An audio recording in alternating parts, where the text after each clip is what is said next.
Yeah. You walked in loud, came out quiet.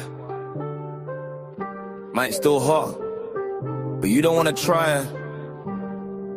Yeah. Habibi, stop crying, yeah. Habibi, stop lying. You had your chance, now you frying. They bait went left, now you hiding. Habibi, stop typing. Paragraphs ain't fighting. You got cooked, no denying. Now it's memes just applying.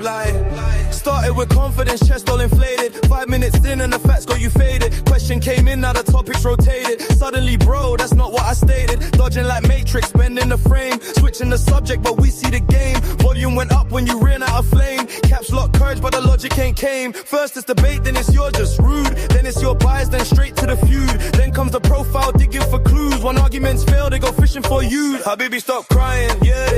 Habibi, stop lying. Receipts on deck, you denying. Now it's just vibes, you're supplying. Habibi, stop raging. This ain't about staging. You got cooked, it's amazing. Now you stuck spectating.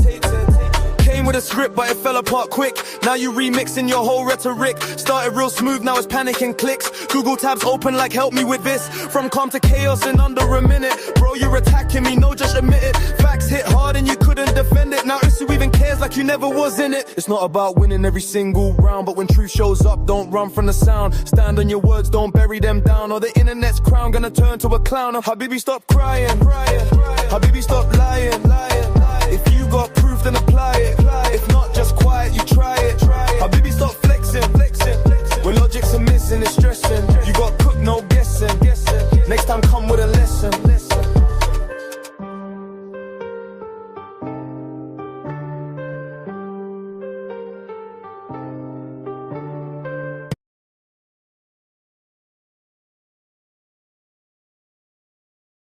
Yes. God bless you and keep you safe, man. So on the TikTok, we've got the Habibis, man. They be crying on the TikTok. It's funny that. Don't request. They don't request. But again, we've got a guy called Shampoo. He says it's not the eyes that are blind, it's the hearts. Now, again, remember today is Friday where we talk about Islam. Shampoo. I just want to say this. Not sure if you know this. But according to your Islam, your Muhammad was covered in lice.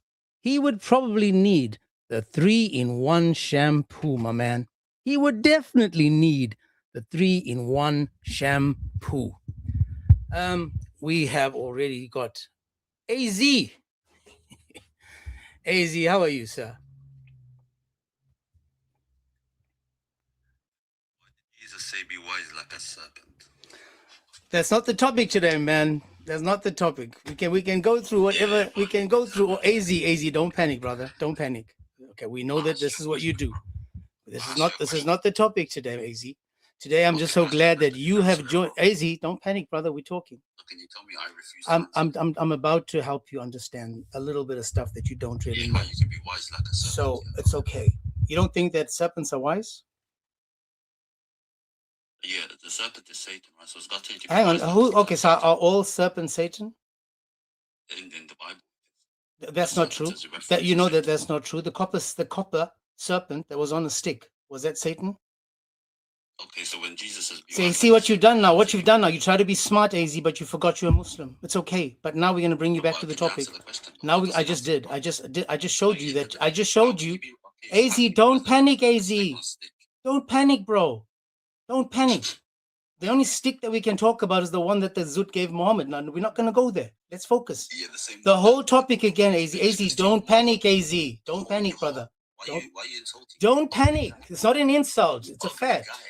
This is, again, brother, AZ. AZ. You're a product of rape. Talk about the Prophet like that. You're a product of rape.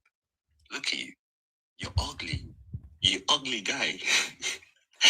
Only a Muslim will get turned on looking at another man. So you see what you've done, AZ. You've shown the world. Hang on, AZ, don't panic. Your prophet got it. Your prophet got it. Your prophet got it, AZ. He was banged. Look at you. Look at you. Your prophet bent over and the prophet was given exactly what he needed. Your prophet. Your prophet did. your rapist, prophet. I bitch. want you to listen. Listen, Maisie. You my dog, AZ. You my dog, like Muhammad is my dog, AZ. Muhammad Watch walks this, AZ. alone in the Watch this, midnight AZ. blue. Watch this, AZ. City lights Watch flicker this, like AZ. dreams come Crying. true. Heart like a drum with a steady beat. Searching for love in every street. And shadows turn to velvet flame. For that, people, we have to listen to Voices the good calling song. out his name. A Listen to the thousand good smiles in the moonlight glow, and everyone whispers, Muhammad, oh, he never Right. knew a love so deep. Watch them, too. Like a river wide, like a vow to keep. Surrounded by beauty, bold and true. Every heartbeat calling. I'll bring you up in a second. Zoo, zoo, zoo, ride me, zoo, zoo, love me, zoo, zoo, never leave me.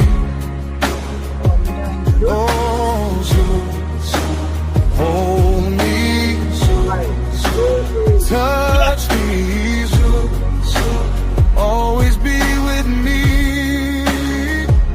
Silk dark skin in the summer Right, that's what air. happened to. This is what happened to Laughter Muhammad. rising This is why we do everywhere. Friday. Strong hands lifting This is why low we do so high Friday. like stars awakening in the sky.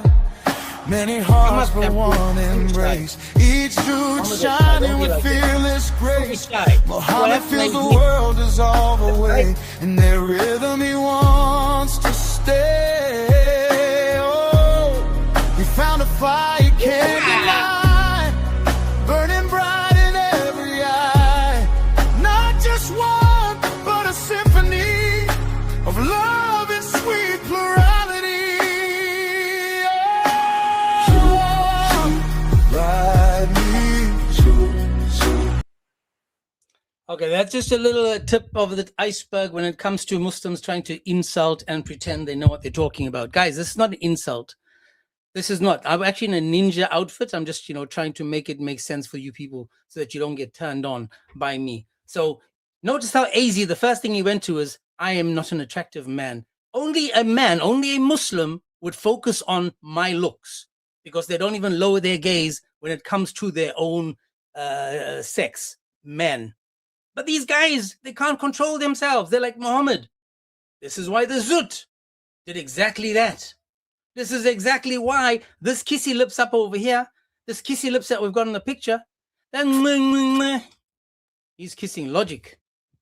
That's right. Guys, this is not an attack. So if you want to come up to fight, we're not fighting. I want to ask you guys and show you videos from the Muslims showing you the ridiculousness. For example, the stoning of a monkey. What Muhammad went through, telling you that Satan sleeps in his nose. It's Friday. Don't be shy. Don't be shy, guys. It's okay.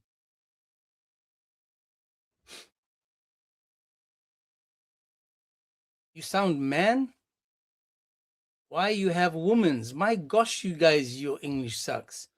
Shampoo, why don't you just come up, dude? Why are you panicking down there?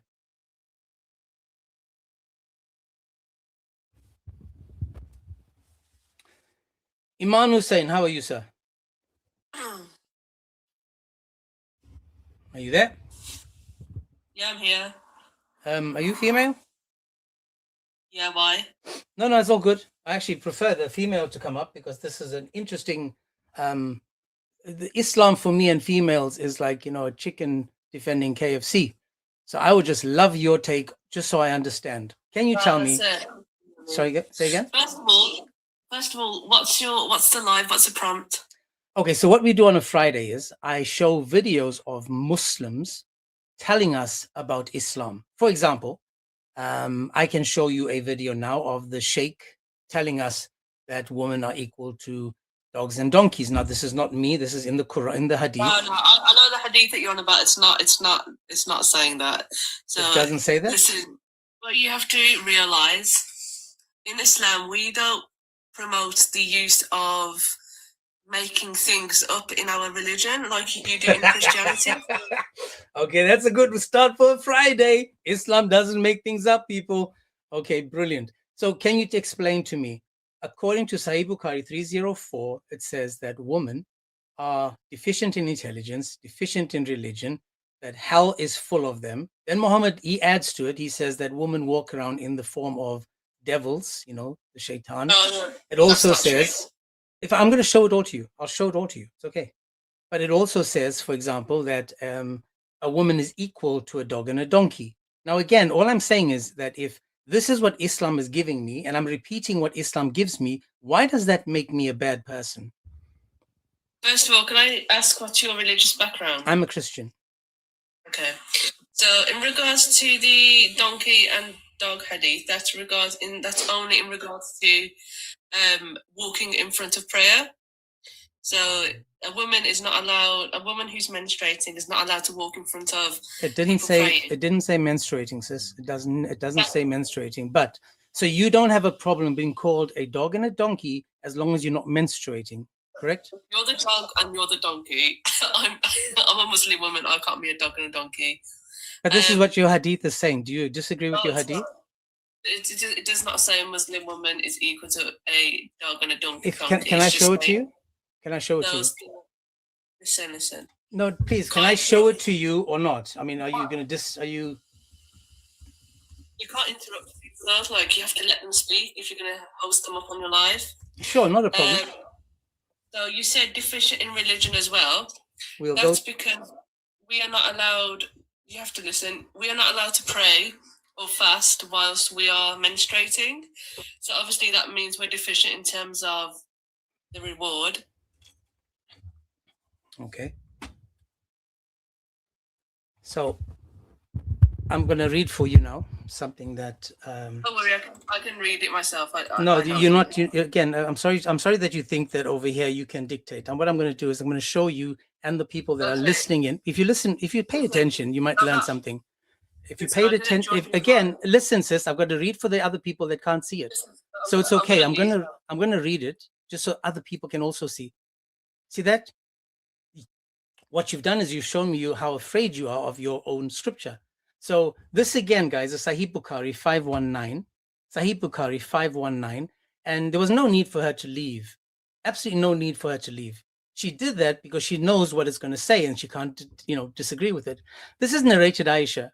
She said, it is not good that you, when she's talking about you, she's talking about Muhammad, that you people have made us women equal to dogs and donkeys.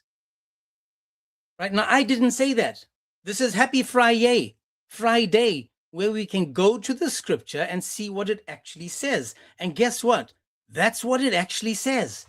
That she said, you've made us equal to dogs and donkeys. And then no doubt I saw Allah's apostle praying while I used to lie between him and the Qibla. And when he wanted to prostrate, he pushed my legs and I withdrew them, not mentioning, again, anything about menstruation. Doesn't mention menstruation. I wish it did. Then at least it'll just be you, a dog and a donkey, at certain times of the year. At certain times of the year, you are equal to a dog and a donkey. Now, this is the fascinating thing. She didn't attack what we saw. She's attacking me for repeating it. Haksika, are you a Muslim?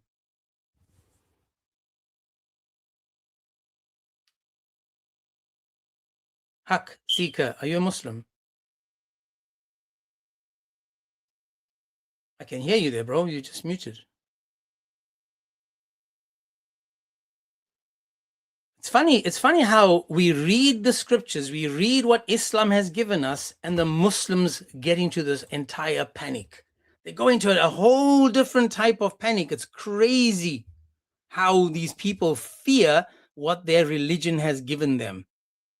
So let's just get to another part of this entire, where we go to the videos. But just this is example again of how pathetic it is when we show what Islam has given us, and then the Muslims get upset with us repeating it. So MJ that's in the chat saying that I'm doing this as low tier.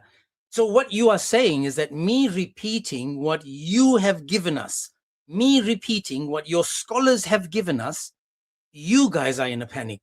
You guys are struggling to accept the rubbish that you guys have given us. I dare you, MJ, go back home to your mums and say to your mum, I was reading the wonderful hadith from our wonderful prophet that married a child, from his wonderful God that allowed him to marry the child. And he thinks, mum, that you are equal, according to Aisha, the child bride, you are equal to a woof and a Eeyore. Here comes the hate speech. So again, all I'm saying is that it's funny how the Muslims themselves are struggling because we are just reading, we're just repeating. Now, again, on Fridays, I normally just show you guys videos. It's going to be just a 2-hour today. I've got stuff to do later.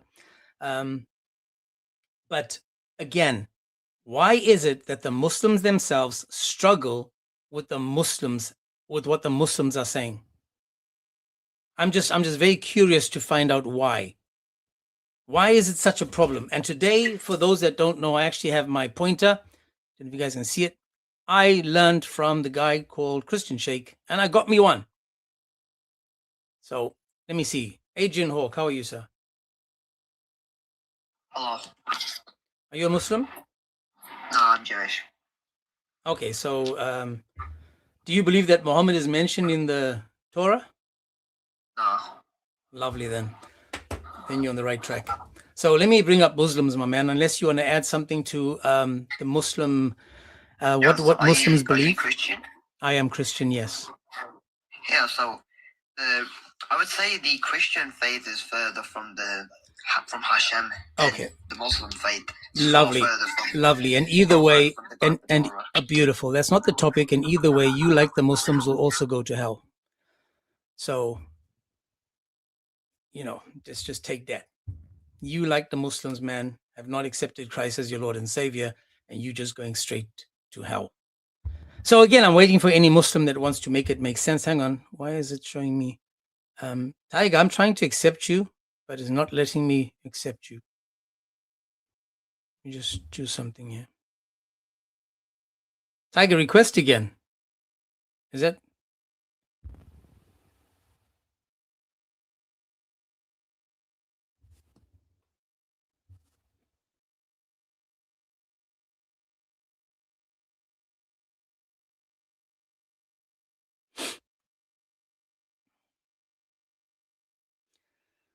Not sure what's going on with you, Tiger. I've tried like 5 times to bring you up. Just let me try again. If there's any Muslim that wants to join, guys, Muslims, you're more than welcome to join. The question today is, as always, is that we just show you guys videos of what the Muslims have given us.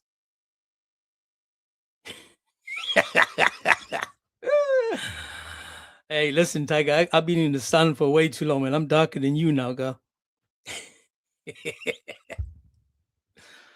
Let me just play this video, and then I'll see if I can just fix I'm not sure why she's not coming up.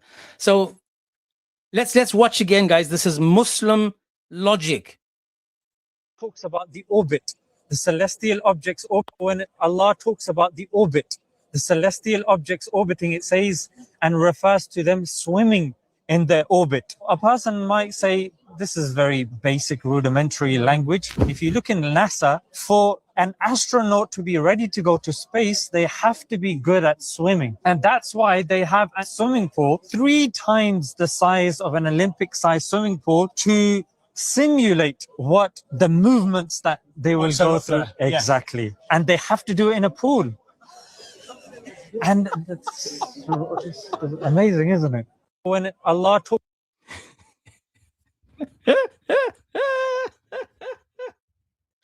I told you guys misunderstand Islamic science. Still not letting me do anything over here. You guys are laughing at science. You guys don't understand how the science has helped this religion. Let's watch it again and watch this. talks about the orbit, the So it's talking about the orbit, right? The orbiting. So how do we prepare for orbiting?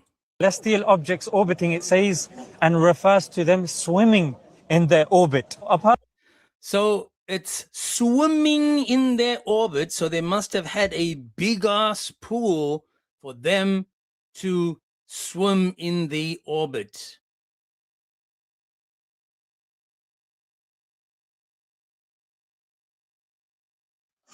You see, look. Sorry, let me remove this. There has to be some type of racism happening here because this account is allowed up, but then that account is not allowed up. You see, I have a question for you, Tiger. Is this the summer picture or a winter picture? This is a summer picture. Okay, Yeah. so then you're way too light-skinned in the summer. That's just a hint.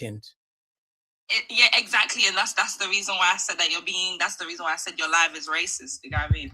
Yeah, I'm gonna have to just tell TikTok that you need to be suntanned and nice and brown. Well, not gonna happen. I feel you. But the reason why I was requesting up because I was like, why wouldn't I be offended that you're wearing a hijab and then you're reading out the Quran to people? It's like an oxymoron. How can you be reading the text to people who can't read and pressing them while wearing a hijab? Well, it's like wearing their costume and then terrorizing them with it as well.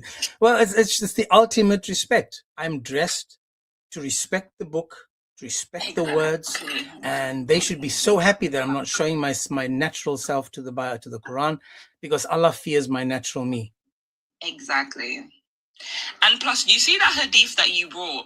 Isn't there a version of the hadith where Aisha even asks and said that you're comparing us women to a donkey and a dog? Yeah, she says it there. She says it's not good that you have made people have made us, talking to Muhammad, equal to dogs and donkeys. Dogs and donkeys, literally. So it's like when that other girl was getting offended when you said it.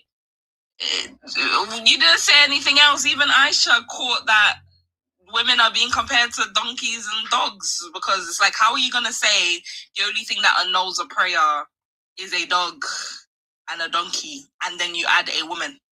And funny thing was, but notice what she said, right? She said it had to do with menstruation. So yeah, but it doesn't exactly. So that's why I put on the screen, because I want the menstruation to be prominent. So let me see if I can find the word. But I said this before. You are just like all these other, haters. You don't read with Islamic goggles. I have Islamic goggles. I can actually see. So if you look over here, when it says, you made us equal to dogs and donkeys, and if you keep going on, it says in brackets after the donkeys, which you can't see, it says during menstruation. So you see, so that's the problem, is you missed that. Exactly. It must be the deficiency in my mind. Boom shakalaka. Exactly. And I think what she was trying to get at, that hadith where Muhammad says that the ones who are in hellfire are the women because of their deficiency. I think that's what she thought she was responding to, because it's like a cope that, the deficiency in mind and deficiency in religion is because of menstruation. Yeah, but even that one is stupid, because what you're saying is that Allah created women so that they naturally end up in hell for a body function that He created them to function with. Well, not only that, if we just do a summation, right? They're, according to this one, they're equal to dogs and donkeys. Then in Bukhari 304, they're deficient in the intelligence for a whole different reason. Right? This has nothing to do with them being equal to dogs and donkeys. In 304, they're just deficient in intelligence and religion. And then he says it's because you backchat your husband. You answer back. You're not grateful. And then he says we've seen hell is full of people like you because you're ungrateful and you bleed. Allah made you bleed, but He doesn't like you and you bleed. That's why He prefers the man over the woman. Muhammad was a whole narcissist, misogynist. And you have women today. I saw a video where this woman said, she was like, they asked her, if you were a 6-year-old, would you be happy to marry the Prophet? She said, yeah, even if I was 1 year old, I would be happy to be married to the Prophet. And I'm just like, I see the reason why Muhammad spoke to the women of his time the way he spoke to them, because really and truly, the mentality with Islam is kind of like shut your mind off, shut your self-esteem off, shut everything that has to do with you off, and then just close your eyes and walk. That's it. And the women were No, just so that's it. dominated back then that they didn't have a comeback. So they were like, oh, okay. And they Everything is, yeah, we'll just obey. You obey the man, and that's our job. It's kind of like what they're doing in places like Afghanistan and stuff now, where it's like you shut the woman up, you cover them completely. They don't have a say. They don't go outside. They don't learn. They don't teach. They don't go to school. None of that. Once you do that to a human being, you've literally put them down to nothing but a servant to you. And I feel like that's how a lot of women would have been inside of Mecca around that time, and that's why you don't really see them really speaking up about anything. So let me just show you this. There's a guy called Isalm, the guy that does from Saudi Arabia that always does these videos answering questions, and he actually said a couple of months ago, maybe a year or two ago, time flies. He actually said that if a woman is educated and financially sorted, then she doesn't need the man, and then the man won't be able to control her. So he says this is why the woman shouldn't be educated and needs to be dependent financially on the husband just to make sure that she is not dominating. Yep.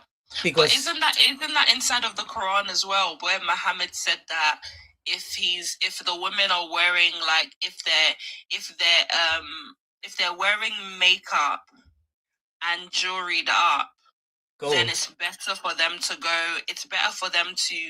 go into the world or whatever, because it means that they wouldn't see the beauty in him or something on that lens. And it says that the man can wear the gold. It's okay for the man, but not the woman. Yeah, but the woman can't, because it'll take the woman's mind away from loving a husband for who he is. Rather, it's like you could literally tell the whole Quran was just created based on how Muhammad felt at the particular time.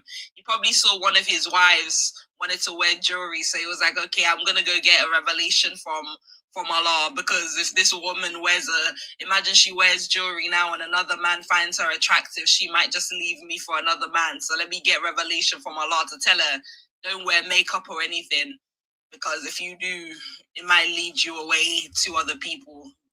And it's funny because the God of Islam is a reactionary God. Notice how he reacts to situations. He's not proactive, he's reactive. So each time he does something, it's to react to something else. So it's not like everything is planned, which they want you to believe.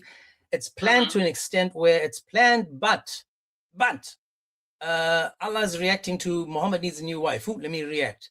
Uthman came and said something. Cheated on his wives. So there we go. Like, ain't nobody gonna tell Muhammad what he can and can't do. Muhammad is shy. He don't like the way some people stepped into his house. Oh, there you go, revelation. Muhammad is a shy guy, so watch the way you enter his house, because he's annoyed. Yada yada yada. He's shy, yeah. He's very shy. So just please, guys, give him a break. He's so shy. Like, he's so shy, but then Allah is going to send the one who is shy with the revelation to come and tell a bunch of people that he's shy. But, I know. But this is why they don't like these questions, right? Because these questions I'm asking, especially on a Friday, because Friday I let the Muslims speak. So I'm going to show you now another video of a Muslim talking about how marrying your cousin is good. Now, if I'm saying this without the evidence of a Muslim's voice in the background, you'd say, you're just hating, we don't have evidence, yada, yada. But when the Muslims speak, you'll notice this is why they react the way they do, because they have no answer for what that Muslim just said. So guys, watch this. I want to show you another video, and this is to do with cousin marriage. Why is it allowed to marry your cousin in Islam if it can cause genetic mutations? Number one, just because something is permissible, it does not mean that it's recommended for you to do. For example, you can eat and drink many things that are permissible, but it doesn't mean you have to, particularly, or it's recommended if they're unhealthy. Number two, there's no obligation in Islam to marry a cousin. Nothing that says that at all. Number three, the actual percentage of potential genetic conditions in someone that's not married, they're not related, is about 2 to 3% for the average person, the average population. Genetically, if you marry your cousin, it goes up to about 4 to 5% approximately. So yes, there is a slightly increased risk. It's something that you need to take into account of, but there's no obligation, as I said. There's no recommendation to do it. As I said, it's something that's permissible, but just because something is permissible, it does not mean that it's something that you need to do. Now pay attention. He evaded the question by just saying, I know it's there, but you don't have to do it. That's not what they asked. They didn't ask whether you have to marry your cousin or not. They asked, why is it halal if it causes genetic mutations, which he didn't really address. He like kind of addressed it a little bit at the end, saying that, oh, well, this is the percentages is a little bit higher, but you don't have to do it. That's still not the question. That was a cowardice way of getting out of it, because again, what he's saying is that it's allowed, you don't have to do it, but it's allowed. Like marrying a child, it's allowed, you don't have to do it. Like striking your wife, it's allowed, you don't have to do it. It doesn't mean because you're not doing it, it makes you a better person. No, it just means that you chose not to. If you still did it, it doesn't change whether you're a good person or not. It just means that you followed the Sharia of Islam. Exactly. And the question I was asked is, why? Why are you allowed to do it? Yeah, why are you allowed to do it? What's the reasoning behind marrying your cousin? That's right. Which, do you get what I mean? Which in some cases, the answer would quite literally be, oh, because they like to keep, let's say they like to keep legacies inside of a family. You get where I'm coming from, right? Because there's some countries that do this, even with the royal family as well. They do this thing where you'll marry somebody related to you in order to be able to keep your family legacy under the name of your family and not pass it on to another. But then at the same time, it causes, like they said, genetic mutations. So did Allah not know that at some point this thing is going to backfire because it's literally destroying the offspring? Now, hopefully I have the video I'm going to show you where the guy actually talks about that, keeping the money in the family, because you know the people, you're not going to be, they're not going to get any surprises, blah, blah, blah. So again, this is another example. So I'm going to play the video one more time for those that didn't get it. The question is why... And I just wanted to say one thing as well, that even the response to that would be, again, it would show that the Quran is man-made, because it would only be a man that will be thinking about keeping legacy and money in without thinking about the health of the offspring. Because if it's down to a God, God would know that continuous marriage within one family is going to cause diseases and genetic mutations to pass around in the family. So at some point, like we have inside of the Bible, God puts a stop, but you have Allah still allowing it. It's like, that's right. You know what I mean? It's not correlating, but yeah. So I want to say this. So Sijin, I think I'm saying it wrong. Maybe I'm saying it right. Sijin said, Allah has two right arms. He is the product of mutation, cousin marriage. So, I'm just saying, man, maybe there's something in it. He got two right hands. Maybe, he has a God himself. He has a womb. The womb tugged at again, this is not a joke. According to Islam, Allah has a womb that spoke to him. But let's watch this one more time, guys. One more time. Why is it allowed to marry your cousin in Islam if it can cause genetic mutations? Number one, just because something is permissible, it does not mean that it's recommended for you to do. For example, you can eat and drink many things that are permissible, but it doesn't mean you have to, particularly, or it's recommended if they're unhealthy. Number two, there's no obligation in Islam to marry a cousin. Nothing that says that at all. Number three, the actual percentage of potential genetic conditions and someone that's not married, they're not related, is about 2 to 3% for the average person, the average population. Genetically, if you marry your cousin, it goes up to about 4 to 5% approximately. So yes, there is a slightly increased. So there's a double chance, people. It doubles your chances of getting some kind of genetic mutations or problems. Or now, I've used this example before. If you had 10 snakes outside your home, and there's twice the chance that the amount of snakes that are poisonous are outside your door, are you willing to let those snakes in your house? And I'll use this example again. If there were 1,000 snakes outside your front door, and you had to bring in one of those 1,000 snakes, and that one of those 1,000 snakes is poisonous, is venomous, would you bring one snake into your home with your family, knowing that that could be that one venomous snake? No, you wouldn't. So would you marry your cousin knowing that you've got double chance of having a child that is, of special needs? Would you do it? No, you wouldn't, because you'd put your family first. Their safety is first. But in Islam, it's all about the willy winky, all about all about satisfaction, immediate satisfaction, about the flesh. That's Islam for you. So it doesn't matter how you spin it. According to Islam, over and over, they're going to always choose their willies over anything else. And I grew up with cousins, females, and I'll tell you this. They are like sisters to me, and I could never, ever look at any one of them and think, oh, I could marry you. Never. These were people I grew up with as my sisters in my home. These are my cousins, man. This is family. Not, ooh, how are you doing, cuz? Come on, man. So again, when you're looking at these people, he's saying you don't have to do it, but it's allowed. You don't have to strike her, but it's allowed. You don't have to marry a prepubescent, but it's allowed. You don't have to have slaves, but it's allowed. You don't have to commit adultery, but it's allowed. Fornication, allowed. All of these things in Islam is all to do with how you feel on that day. Let's just finish this. Risk, it's something that you need to take into account of, but there's no obligation, as I said. There's no recommendation to do it. As I said, it's something that's permissible, but just because something is permissible, it does not mean that it's something that you need to do. Now, again, and this is important, just because something is permissible doesn't mean you have to do it. Notice he's not saying don't do it because the chances are greater. He's saying you can opt out of it. You can opt out of it because, it might save you this time. It might be a little bit better for you this time. But your next child or the next child. Now you can imagine 1,400 years, these people have been marrying cousins. And do you see why the Muslim countries have the lowest IQs out there? You guys see why they produce nothing? They contribute nothing.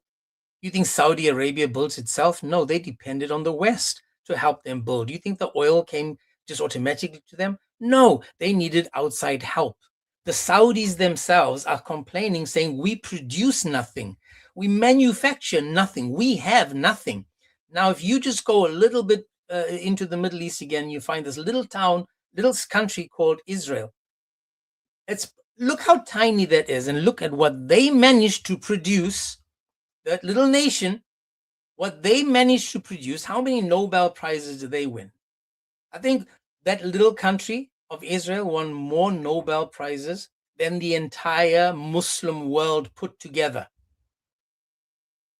But again, these guys don't get it because their intellect doesn't help them get there. But it's their problem, not an our problem. It becomes an our problem as long as we keep importing this.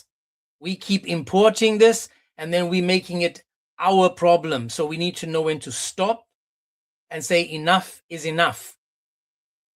Can't keep allowing them to do this. The one I'm going to show you now is actually on a more positive about a woman and if she bleeds or not on her wedding night. Now, let's just let it speak for itself.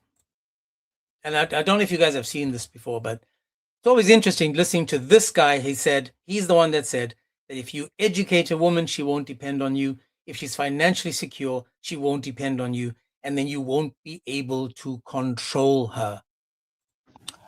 Got divorced after wedding night because she did not bleed. Her husband accused her of zina, but she never did wrong in her life. There is a tradition of putting white cloth on bed to check the bride bleed or not. What does Islam say about this? This is outrageous. This is disgusting. This has no relationship with Islam, none whatsoever. No man with honor and dignity would ever think of doing something heinous like this. Even animals don't do things like this.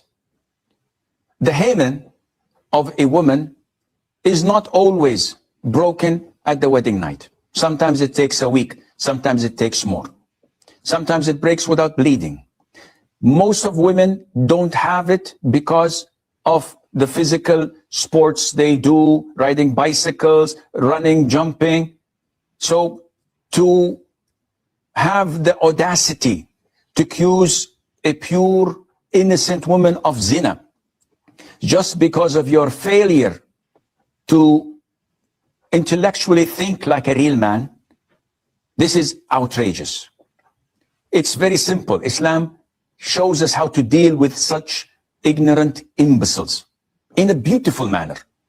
The moment this husband, after the wedding night, accuses his wife of zina for failing to bleed, as if it's something she has control over, this accusation by itself, only 2 male witnesses are required.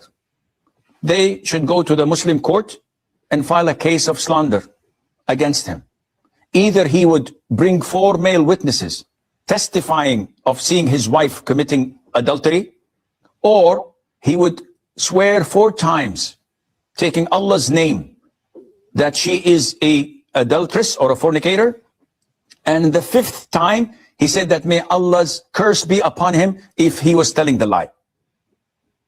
And no one, no Muslim would do that, because he knows that he will go to hell if he does this. He didn't see anything. He didn't do any. She didn't do anything. So such people who do such customs, they're not related to Islam. Maybe it's related to Hinduism, to Buddhism, or whatever religion they follow, but it has nothing to do with Islam. And payback, as they say, is a bad thing. You will have tomorrow daughters, and you will have sisters, and you will be in the same boat. So be careful. Don't marry women of honor and dignity if you cannot honor them. Go and look for some women here or there with bad reputation, because this is what suits you, not women of dignity and honor from reputable family. Wow. Wow, that's crazy. Well, that's crazy. Now, what's important, guys, remember, this is the same guy that says a woman is a virgin as long as she's not married. So unmarried woman, according to this guy, are virgins. That's what he said. And now he's talking about the bleeding, right? If he's talking about the bleeding, he's talking about the excuses that, and I'm kind of agree with him when he says that, this is outdated because of women in sports, riding horses, yada, yada, waiting for them. And not all women would leave, behind some traces. Not all women would, depending on the type of person you are. But what's important is where he said over here somewhere. This is outrageous. It's very simple. Islam shows us how to deal with such ignorant imbeciles in a beautiful manner.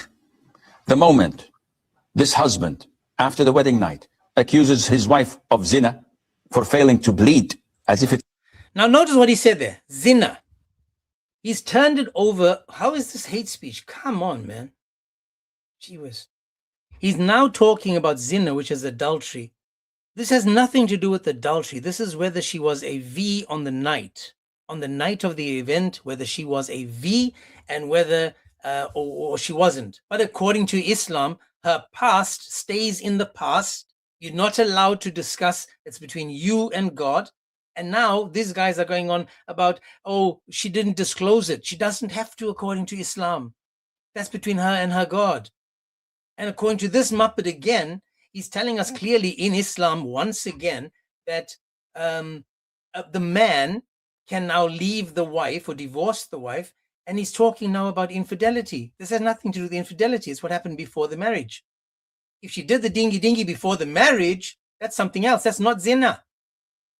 That's not adultery. She may have been married before. She may not have been. It might have been outside. There's so many things going on, but this is Islam for you. Again, the man, butthurt, he couldn't satisfy the woman. I mean, Muhammad, he's only made one virgin in his life. He only married one of them. But that again is the Islamic, how they understand it. Now, because we've learned so much from Islam, And we see these Muslims, even in their ninja clothes, Muslims, even in the ninja clothes, we've seen these guys over and over tell us, we see them taking photos. Now, I was just away for the last week, and I happened to come upon a couple of these ninjas taking photos. My question is, why? Why? Why in the world would you take a photo if you can't even see the eyes? Make it make sense. But let's see what we're going to learn today. Brother Muhsin says, can video or photo evidences be presented to prove the spouse is doing adultery? Okay, so now we're going to talk about adultery. Now in Islam, imagine this. Now again, this was Muhammad's way of, calming the storm when it came to Aisha having dingy outside of marriage. So what did he do? He said that you have to have 4 witnesses watch and observe the penetration, the dingy itself. So you need four witnesses to watch it go in and out. They have to actually see the vijayjay and the willy winky, and they're going to watch it slide through, in and out. This is Islam. You need that. Now the question is, a CCTV, photos, someone filming it. So for example, Mia Khalifa, she was a Muslim. She did a couple of movies. Are you saying now that according to her, Mia, that she was not committing zina? Let's see, guys, if Mia Khalifa would have been charged for adultery based on what she actually did with a past time.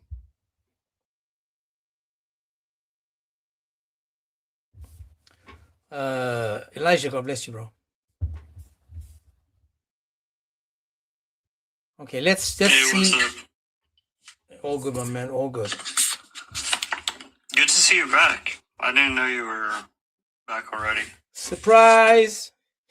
Whoa. And Tiger, my op. What's up? She's probably in. What's that? What's that? Abdur Rahim, if you're Muslim and you want to come up and explain anything that we've watched so far, my brother, you're more than welcome to come up. And as I said, we're looking for the wisdom in Islam. If there's wisdom in having 4 people watch the thing go in and out, help us understand. We just want to know the wisdom behind things in Islam. What's the wisdom behind marrying a child? The wisdom, if she's Christian, we'll condemn her. But, the Muslims say that she is a Muslim. I don't know, man. Maybe she's a Christian, but we'll condemn her. Would it be valid? Adultery or fornication is an illegitimate relationship between a man and a woman. And for that, 4 male Muslim witnesses are required to testify, seeing graphically the private parts in each other in order to establish the crime of adultery or fornication. The second means of such proof is a confession. If the adulterer or the fornicator confesses 4 times against himself that he committed this heinous crime, this heinous sin. Other than that, it is not valid. So even if we have CCTV footage, video footage, a camera, photographs showing this heinous crime, even if it was photographed by 4 cameras or 4... Yeah. I'm so sorry. Can I do this for the idiot inside of the comment section? Because you know Muslims, they love to do they love to everything. Okay, I'm not sure what happened there.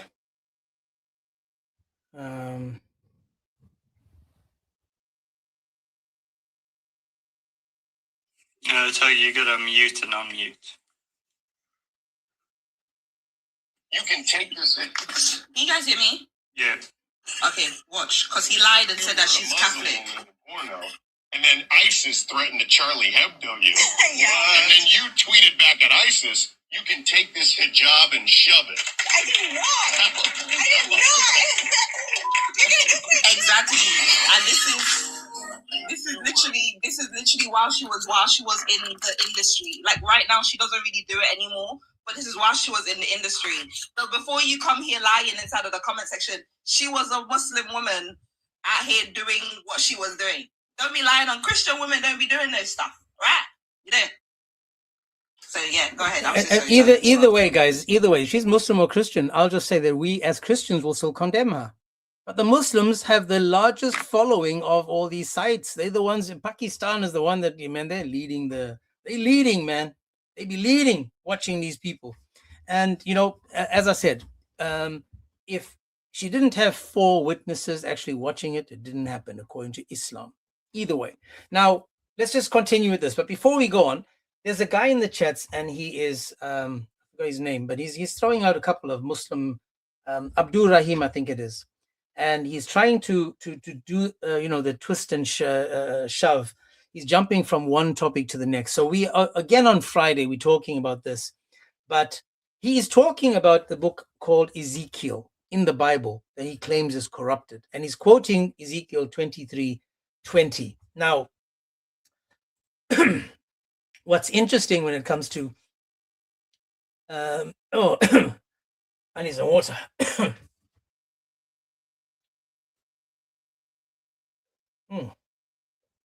There we go. Sorry about that. So I just want to now address him, because again, these Muslims are always the ones coming up, pretending that they have genuine questions. They go to the search on the net. They try to find something that is they would deem evil, sick, whatever, and then they say, well, if it's in your book, it's called whataboutism, and then they try to say, well, you know, therefore it's okay. Now, instead of arguing what he found, he went to something else. Now, when we're looking at Ezekiel 23:20, the verse again is, when you're trying to understand the verse in context at the time of the people, trying to understand what the verse is actually talking about, who was that verse delivered to? Which people? It talks about, when you're reading the verse, it's delivered to the exiles in Babylon, condemned, Judah. Now, if we keep reading, it's talking about her spiritual adultery and idolatry, according to the verse. And it's portraying Jerusalem's insatiable lust for alliances with powerful foreign nations like Egypt, for example. So when you're reading this, you need to understand what the context is. And it's talking about them turning away from her covenant that she had with God, talking about Israel again, the covenant that they had with God. And when you're reading through the thread of the Bible, trying to understand it, and the unfaithfulness of the nation of Israel, it's deeply woven into all the other prophets that we're talking about. Whether it's in Ezekiel 23:20, if you go to other verses, it talks about how, and again, this is the explicit nature of the Bible when it's talking about it in terms of people and how they understand it. So when it talks about fornication, when it shows you Judah's fornication, it's talking about a rebellion seen through the military alliances, how they break their oaths like a husband and a wife. But you guys wouldn't get that. So you're trying to talk about a verse in the Bible, taking it totally out of context, not understanding what it's pointing to, what it's trying to talk about, and then you go, ha, got you. Because this is talking about the moral decay, the falling apart of the peoples of Israel due to sin, lust, and violence. But you guys don't get that because you follow a PDF that didn't teach you this. He was like, oh, lower your gaze, but if you can't, go jump on your wife. Oh, there's monkeys committing adultery, stone them. That's the logic. You see the difference between intellect and Muslims? You can't compare us. It's difficult. We can read things in the Bible that's understanding things. We are taught to have restraint when it comes to lust and depravity spiritually. You guys don't know what spiritual belief is. You have no idea. Your Quran doesn't teach you this. You don't know about spirituality. You know about the flesh. Marry 4 wives and go and satisfy all wives. Oh, Muhammad had 9. He had to satisfy all in one night. Muhammad, Aisha said, it's funny how your Lord always comes to the rescue for you, dude. So don't go to the Bible if you have no idea of the context of what the Bible is actually talking about. Just wanted to say that. Yeah, it's just so weird to go to the prophets, like the prophetic books. I know, and this is this is because of the lack of understanding. How is that literal? Like, bro, Ezekiel, bro. Yeah, crazy. Anyway. Yeah, and this is why we need Christ. This is why we need Christ, because according to the verse itself, right, if you're looking at the unfaithfulness of mankind, it started way before Christ, and this is why he had to come, because we see throughout the Bible how these people are desperate, if I can use the term bridegroom. They need the faithful bridegroom who is Jesus, right? Jesus, the true Israel, the perfect son who comes and is utterly faithful to God and he's utterly dedicated. This is the type of person you want, even up to the crucifixion, up to the cross. And he is the one that establishes the new covenant, because the others were broken. The people walked away from it. He's saying, I'm offering you forgiveness. I'm offering you salvation. I'm offering you hope. And we as the bride have to come to him. And this is where the whole story goes back to the 10 virgins, where you have to be prepared. 5 were prepared, 5 weren't prepared, because you need to always be prepared. But Islam, you guys don't know this. You're like, oh, we'll take our sins and we'll place it on the Christians and the Jews and we will get salvation. That's what you guys come down to. Let's just get back to this video, man. Crazy. You guys want to go to the Bible and have no idea what it talks about.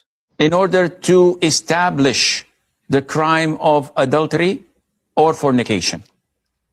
The second means of such proof is a confession. If the adulterer or the fornicator confesses 4 times against himself that he committed this heinous crime, this heinous sin. Other than that, it is not valid. So even if we have CCTV footage, video footage, a camera, photographs showing this heinous crime, even if it was photographed by 4 cameras or 4 video cameras, witnessed by 50 men, again, this does not mean that the crime of fornication or adultery has been proven. Why? Because in Islam, prescribed punishments are to be avoided to the best of our ability, especially when there is doubt or dubious matters related to it. And this is an Islamic ruling. تُدْرَأُ الْحُدُودُ بِالشُّبُهَاتِ. Prescribed punishments are prevented and blocked whenever there's a doubt. So this is why the Prophet ﷺ, when Ma'iz ibn Malik came and confessed of committing adultery, the Prophet looked the other way. And Ma'iz came again and confessed. The Prophet looked the other way 4 times. And then the Prophet did not order him to be stoned to death. Rather, he said to his tribesmen, maybe he's crazy. They said, no, he's sane. Maybe he's intoxicated. They smelled his mouth. They said, no, he's sober. So the Prophet again questioned him. Maybe you touched her. Maybe you hugged her. Maybe you did this. Maybe you did that. Tried his level best to block the punishment. Because Islam is not bloodthirsty. Islam is not eager to implement such punishment and to make a scene out of it. Unlike what haters may say, Islam is a religion of peace, of love, of compassion. As long as there is a possibility of blocking such prescribed punishment for the sake of the person and for the community. Because if I were the one to fall into that sin, I would have loved that people would not punish me for it. Therefore, when we fail to provide these 2 means of proving such a heinous sin, which is 4 male Muslim witnesses or a confession, in this case, nothing else works. Nevertheless, the Muslim judge considered this footage, whether video or photographs, to be circumstantial evidences for a man being alone with a woman, and he may inflict, according to his judgment, a punishment suitable to such a sin of being alone, not of such a sin of fornication or adultery. So he may sentence him to a period of time in prison. He may fine him. He may flog him, not more than 10 flogs, or according to his judgment, but not equivalent to the prescribed punishment, which is 100 lashes for someone who was not previously.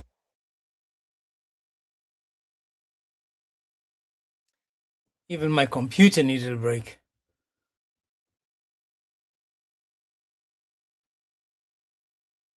Just 5 more seconds.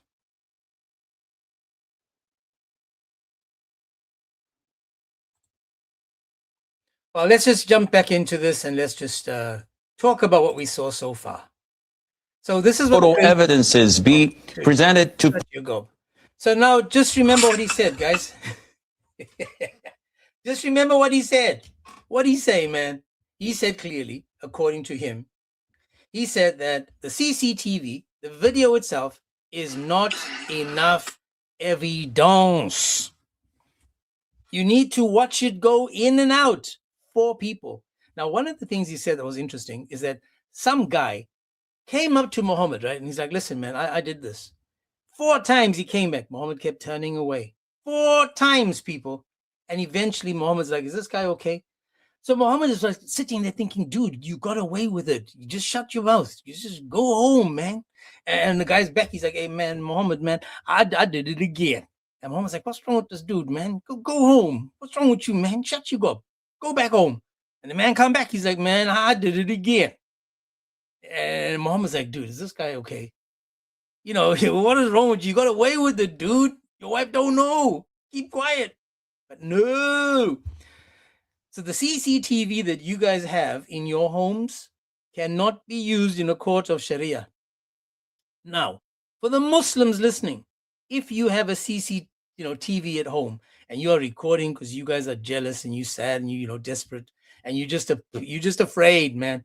And now you got the CCTV and you guys see that, okay, there's that Abdul again. He's back at my house and this time he's not asking for sugar. He came for milk. He came for the milk. And the wife was like, I got you, man. Come inside and you can have 10 of them. No, sorry, 5 of them. Now, can you imagine? He's watching the CCTV. He's literally watching the Kama Sutra happen right in front of his eyes. He's watching the Kama Sutra, boom shakalaka, in your face. And then he's like, man, wife, check this out. I busted you. You got caught. And she's like, You need 4 eyes. You need 4 people with their eyes watching it go in and out. That video is how you say? Immiscible? No, is that the word?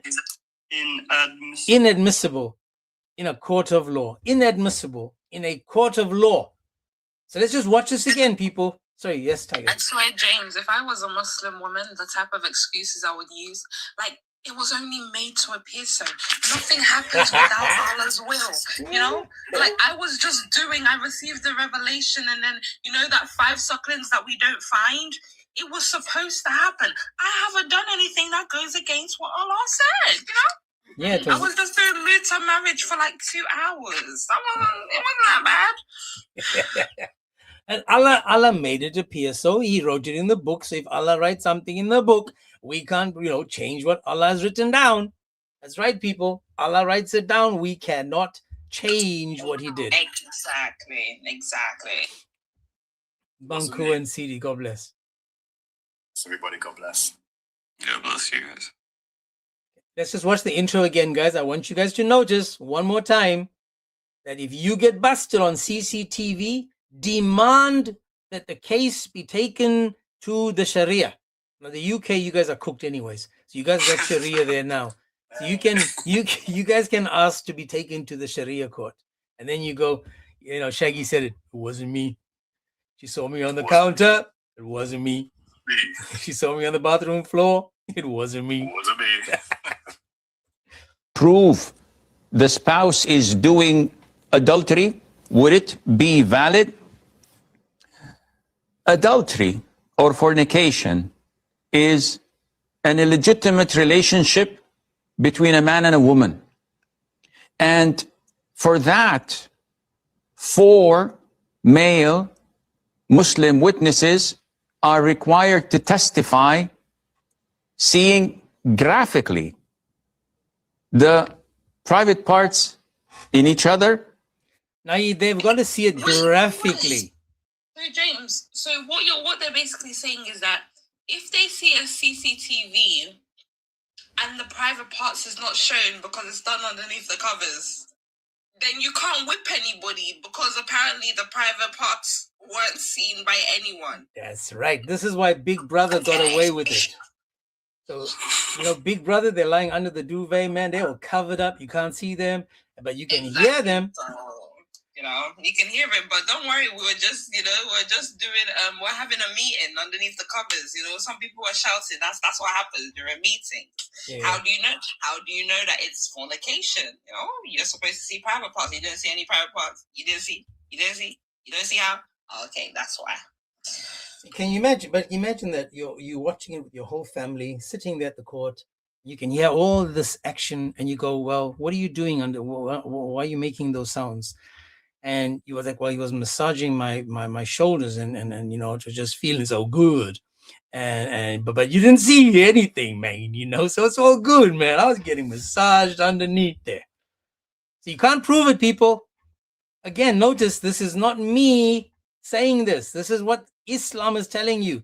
So drop the CCTVs, people. Drop the CCs, because this Abdul over here is telling us clearly, you need to see the... Wait, what's that song? James, I thought I got you on camera. It wasn't me. The words that I told you. It wasn't me. I had the moans getting louder. It wasn't me. And then on top of it as well, they all wear a black hijab. How do you know it's me? I let one of my friends come into the house. She was wearing the same hijab as me. How can you now come and blame me for something when you can't even see my face? Make it make sense. Yeah, it was my sister. It was my sister. To come here with her husband, and she came here with her husband, and then you see, just because we wear the same color of hijab doesn't mean that it was me in the camera. Actually, it could be James.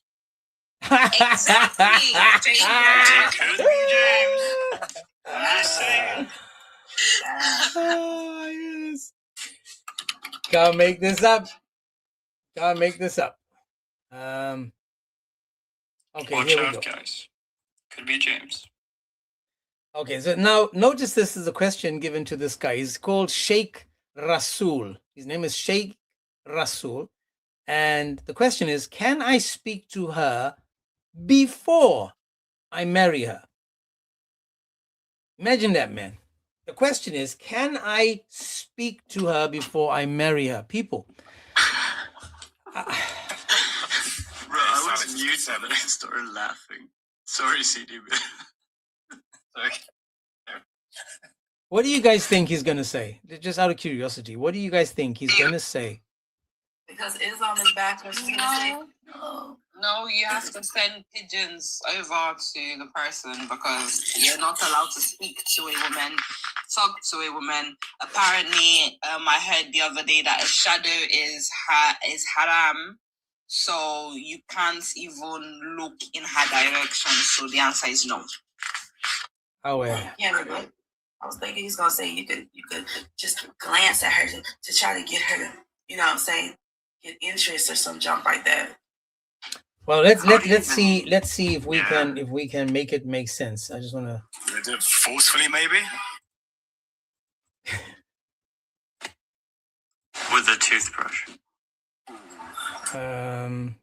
just give me a second, guys. I forgot to add the Just 1 second on YouTube, guys. I'm going to add the, what's it called? The link. If you guys want to join on YouTube, you're more than welcome to.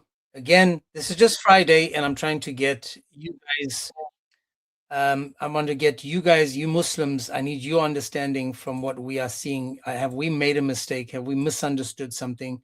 Do you want to make it make sense for us? Because it seems as if, as always, we the ones that seem to misunderstand and get things wrong. So you're more than welcome, Muslims, my beautiful brothers and sisters in Islam. You're more than welcome to make it make sense. While I'm doing this, I want to just change the format so I can have this picture. Let me see if I can do that. What happened to the format size? Where did it go now? How do you change? Have they changed how you change format? You trying to change your TikTok format? Yeah. I don't know if it lets us do it. What the? Tiger TikTok girl. How do you fix the Let format? me try it. Oh yeah, yeah. I don't. There you go. Who did that? Me. Manager. See, that's what happened. You Muslims, you see, I had to learn from a woman today. But where did you do that? Did you go into the two images of the two people?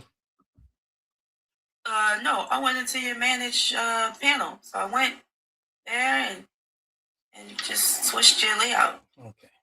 Okay, so the question of the day, guys, is can I speak to her before I marry her? So obviously there's a guy. He would like to know if he can marry a woman after talk to a woman before he marries her. Now this is going to be I don't know. This could be both ways. It could be what happened now? Why am I Bro, I messed it up. Somebody made themselves big. I messed it up. Okay, don't mess Jay's up. Now Jay's up here struggling. No, sorry. And this is why you fire people.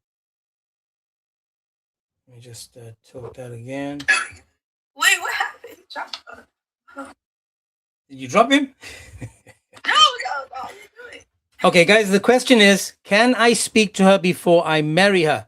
So let's see if it's allowed in Islam, or you just hopefully have a relationship with, just marry her without speaking to her. My question would be, do I need to speak to her after I married her? That's my question. I mean, oh, come on, man. It's like, silence is golden, man. Her before I marry her. No, bro, just look at her and communicate telepathically. Bro, of course, man. How are you gonna marry her? You don't even know if she can make nihari or biryani. Bro, like, she's gonna be your life for wife. You need to make sure you know her to a certain extent. Islam doesn't forbid that. Just says don't be alone together. The third person will be shaitan. There might lead to extracurricular activities. That's it. Have a third person there. Make sure her family knows and get to know the person before you say, yes, I do. May Allah help you. Can I speak to her? You can't be upset that somebody asked that question. Islam be saying very wild stuff. You don't know what you can and can't do inside of that religion. You have to ask them, am I able to sit down on a chair or do I have to hover? Because sitting down on a chair, shaitan just might find a way to teleport himself through the chair and tickle your bum cheek. So you never know. You never know. Yeah, you even gotta walk in with your right foot jump. Exactly. So he can't be mad at the question. But notice the question. Be sure so you don't land in hell with Islam. But notice what you can ask her. Watch this. Her before I marry her.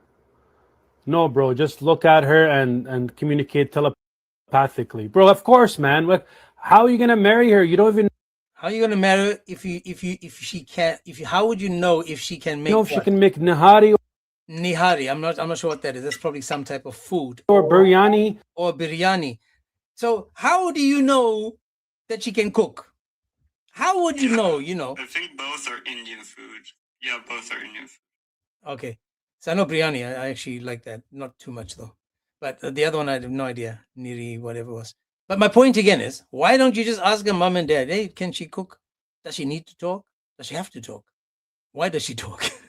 Why did you teach her to talk? That example is crazy. Like Oh, that's my gosh. like, how are you gonna know? Yeah, it's like, you know, I would when I met my wife, it wasn't, you know, a question, can you cook? Do you know how to make a biryani? Do you know how to make a, you know, sampan beans? Do you know how to make, you know, whatever, you know, anyways, you know, pop and place for those that know. Do you know how to make pop? We don't ask these questions. You want to know about the person. You want to know, you know, what do you like? What don't you like? You know, you want to have kids. You don't want to have kids. You know, where do you like to live in the city? You know, not, listen, when I come home from work, I expect me a big pot of biryani or else. Man, this is. So we got, this is your new pick. Bro, like, If you want to pick up Muslims, you ask them, like, can you do this dish? Because that's the most important part, apparently. So go ahead, guys. New pickup line. No disrespect to these women, but, you know. she's gonna be your life for wife. You need to make sure She's going to be your life for wife, not wife for life. She's going to be your life for wife. you know her to a certain extent. Islam doesn't forbid that. Just But now it's going to get to the important part, people. Because when you're alone with a woman, who else is there? says don't be alone together. The third person will be shaitan.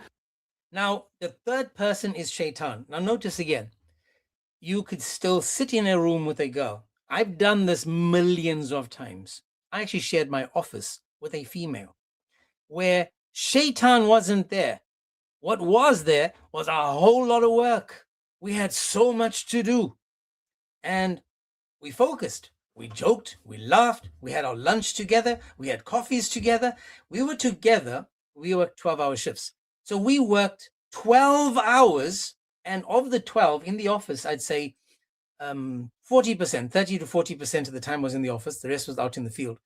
And so whenever we got together, it was just like, you know, you came and it was, we spoke, we reacted to each other. We laughed a lot, you know, because you need to have that type of humor when you're stuck on in a confined space with a certain person, whether it's male or female. And I work offshore on offshore rigs, so you can't like take a bus, take the plane, or take a train, or, you know, go out of. You stuck with these people longer than you are with your husband and wives at home.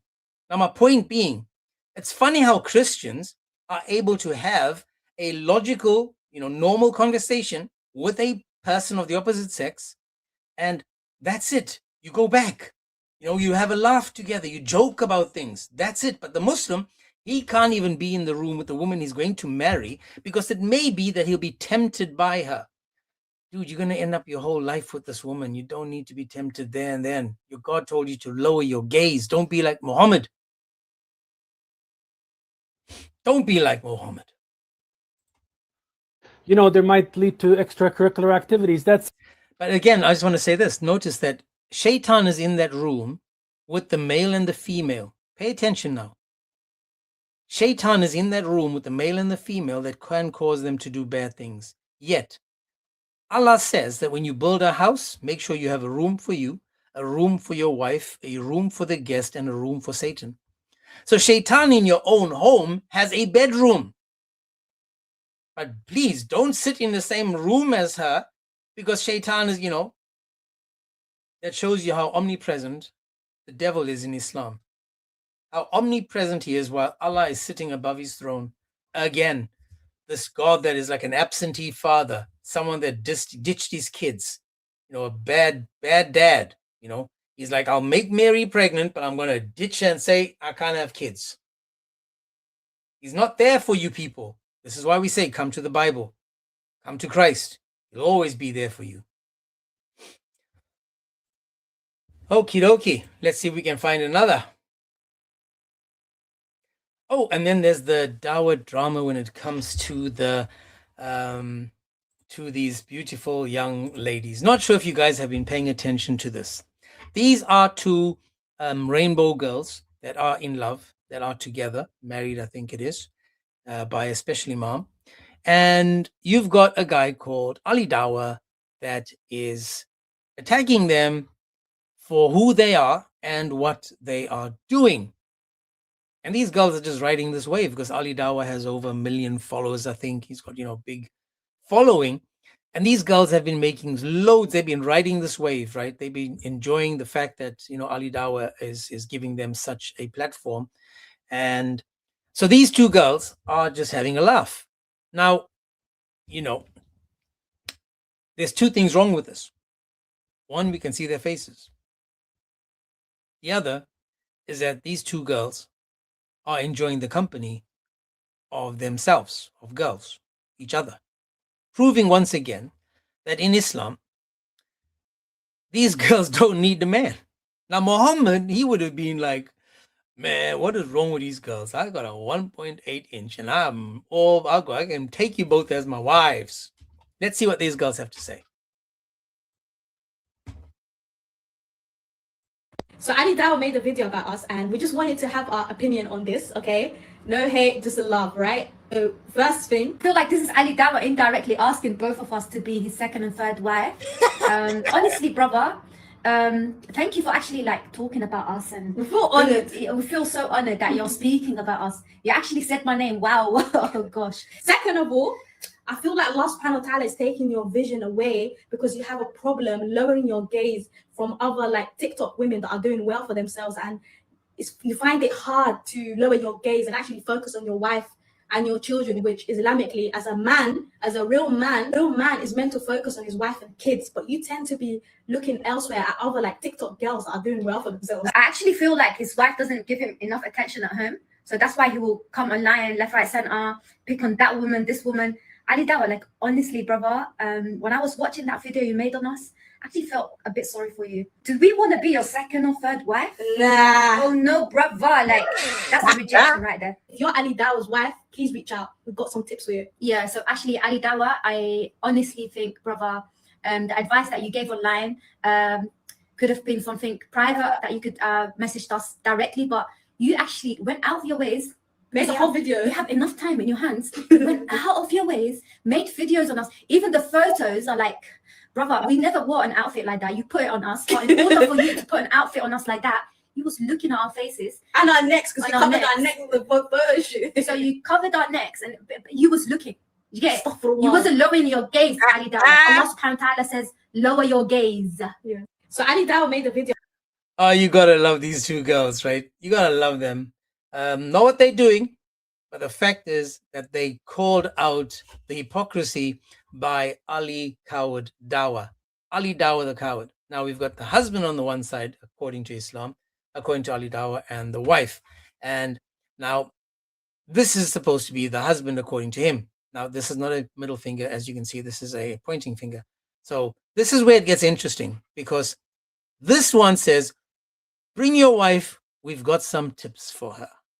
Oh my goodness. Can you imagine, man? Ali Dawah, you cannot, bro. I mean, if you looked at yourself, you would never be able to compete with these two beauties when your wife is mentioned. Now, they're also calling him out, saying that you probably, Ali Dawah, should lower your gaze, but since you can't, you definitely trying to get these two girls. And how do you do it?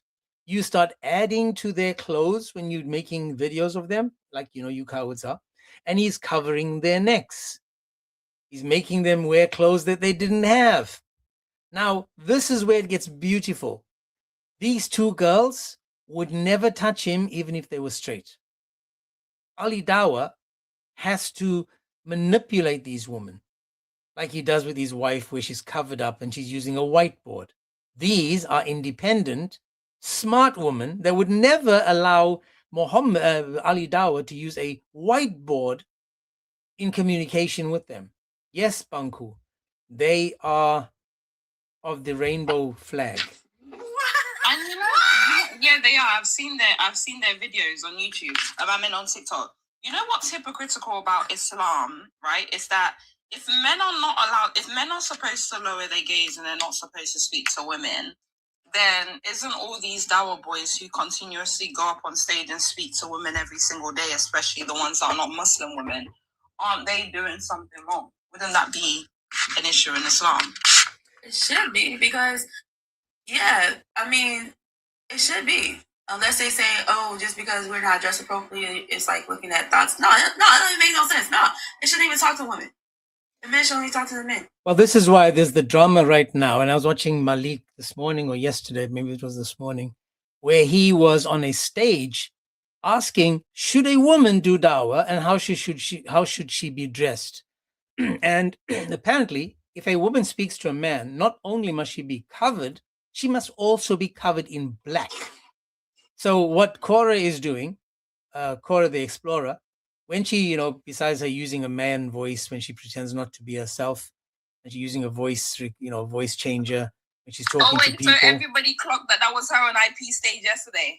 Yep, that was Cora. That's horrible. Cora was pretending to be a male and pretending to be someone other than herself. So that's right. Strange. No, but you know what it is? It's funny because this came not too long after there was a conversation I was had with some guy, some guy speaking to Logic, and we're just like, oh, and I think I made the comment and I was like, oh yeah, they said Cora can't speak as a woman, so she came in, she came in, incarnated herself as a man, and then literally less than an hour later, she's coming on IP stage pretending to be a man. The girl is weird. She is desperate to be recognized, and her pimp daddy, her manager, Maloink, the failed rapper, that dude is trying to ride her wave, pretending to be the one that's going to be, I brought her out, I did this, and he's calling out, he's pretending to love Libriano and the other one, Itchy and Scratchy. But again, they can't stand him. They're using this dude. They're literally just using him, and he's too stupid to understand, because he is Maloink. But these two girls, ladies and gents, even though they're part of the Rainbow Nation, these two girls called out Ali Dawah. And the question is, why doesn't he lower his gaze? Why does he think that he's okay to be calling them out? Why doesn't he go to his wife? That's right. Why didn't he go to his wife like Muhammad did when he got tempted? What did he do? Muhammad ran to his wife. He's like, come back, baby. Come back. The next video is a more interesting video than that, because this is a video where the Muslims themselves are fighting. This one is to do with, does Allah have physical hands, eyes, legs, shin? Now, if you ask a Muslim, now watch this, guys. If Orthodox Lips was here, for those that didn't see it, let me just show you guys Orthodox Lips. That's Orthodox Lips there. If Orthodox Lips was here now, he would say that the higher you go, the closer you are to Allah. Don't know if you guys know that. According to him, the further up you go towards the skies, the closer you are to Allah. Then you've got Muslims saying that's rubbish, that's nonsense. Then you've got Muslims saying, well, hang on a second, hold on, wait a minute. Allah doesn't have physical hands, legs, eyes, and shins. Then you got the other Muslims are saying, of course he does. How dare you say he doesn't? Let's see what this Muppet says. Does he believe that Allah has physical hands, legs, eyes, and a shin? And this will be a question, and I had Logic ask this question the other day to someone. If Allah's shin is in front of me, can I worship Allah's shin? Now, this is a question I want you guys to also take with you, Tiger and Banku and CD. Talking to a Muslim, if Allah's shin is in front of me, can I worship his shin? See, that's a big question. That's a big, deep question, that is. Because if you say no, then Allah's shin is not Allah. It's a part of Allah that's not Allah. Notice again, guys, using common sense and logic, asking a question to a Muslim, this will cause them to panic because it's something outside of the Dawah script, something that they haven't been taught to deal with. But let's see what he says. Zubair says, does Allah have two hands, feet, face, fingers, eyes? What should be our aqidah regarding this. Zubair, does Allah see? Does Allah hear? Does Allah have a will? Is Allah alive? All of these are attributes of Allah Azza wa Jal. And because these are attributes of Allah, no one claims that these attributes are equivalent to my hearing, my seeing, me being alive, me having a will. No one says this. Allah Azza wa Jal speaks. And he spoke to Musa, and he spoke to our Prophet Muhammad alayhi salatu wasalam. And I speak, but does anyone in his right mind say that it's the same speech? Of course not. لَيْسَ كَمِثْلِهِ شَيْءٍ. There's nothing similar unto him, Azza wa Jal. Nothing is like him. And he's all hearing, all seeing. So when we approve and agree that Allah has attributes of his own that are unlike any of others of his creation, then when he describes himself in the Quran by saying that he has a face, that he has eyes, that he has hands, 2 hands to be specific, and that he has feet, and that he has fingers, and the hearts are between 2 fingers of Allah's fingers, flipping them as he wishes. Who are we to say, no. Allah, though he described himself by such attributes, but he doesn't. We are claiming that Allah is telling us a lie.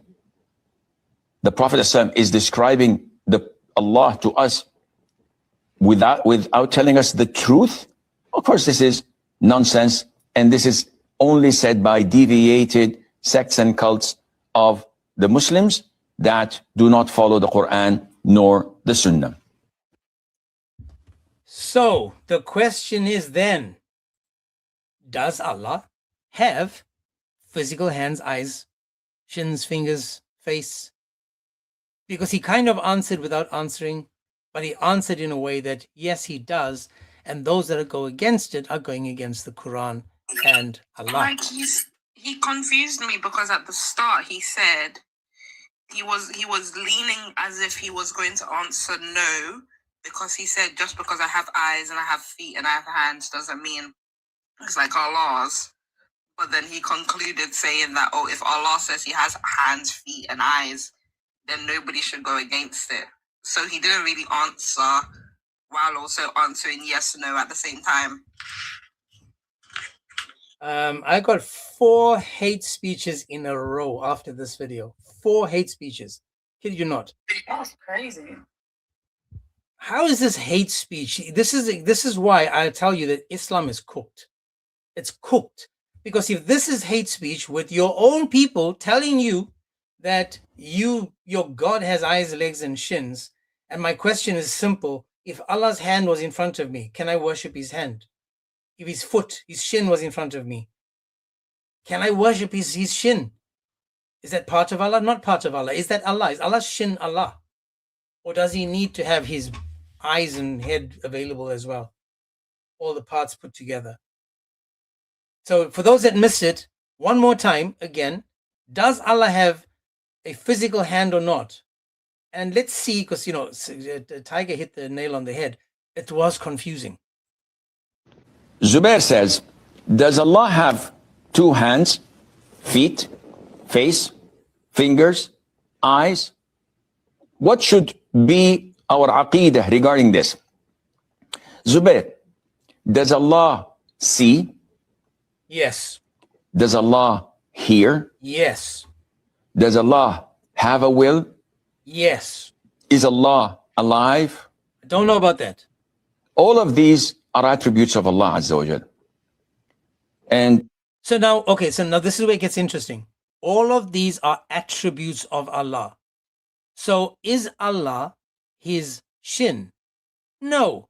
Is Allah his eyes? No. So for Allah to be Allah, I have to take all the attributes of Allah, put them together. That will give me Allah. Now what do we call that then? if it's made up of 100 parts? Partialism, yeah. Okay, so if it's partialism, then Allah is incomplete with just one of his attributes. You need all his attributes together to make an Allah. It goes on, watch this. Because these are attributes of Allah, no one claims that these attributes are equivalent to my hearing, my seeing, me being alive, me having a will. So he's now comparing himself, something you shouldn't do in Islam. You're comparing yourself to Allah, and you're saying just because I also have these. But again, if I show you my hand and I say this is my hand, and you kiss my hand, did you kiss me or did you kiss my hand? If you worship my hand, are you worshiping me or are you worshiping my hand? So if I see Allah's hand, am I seeing Allah? If I worship Allah's hand, am I worshiping Allah? The Muslim will have to say no, because his hand is not him. You see how they cook themselves? No one says this. Allah Azza wa Jal speaks. And he spoke to Musa, and he spoke to our Prophet Muhammad alayhi salatu wasalam. And I speak, but does anyone in his right mind say that it's the same speech? Of course not. لَيْسَ كَمِثْلِهِ شَيْءٍ. There's nothing similar unto him, Azza wa Jal. Nothing is like him. And he's all hearing, all seeing.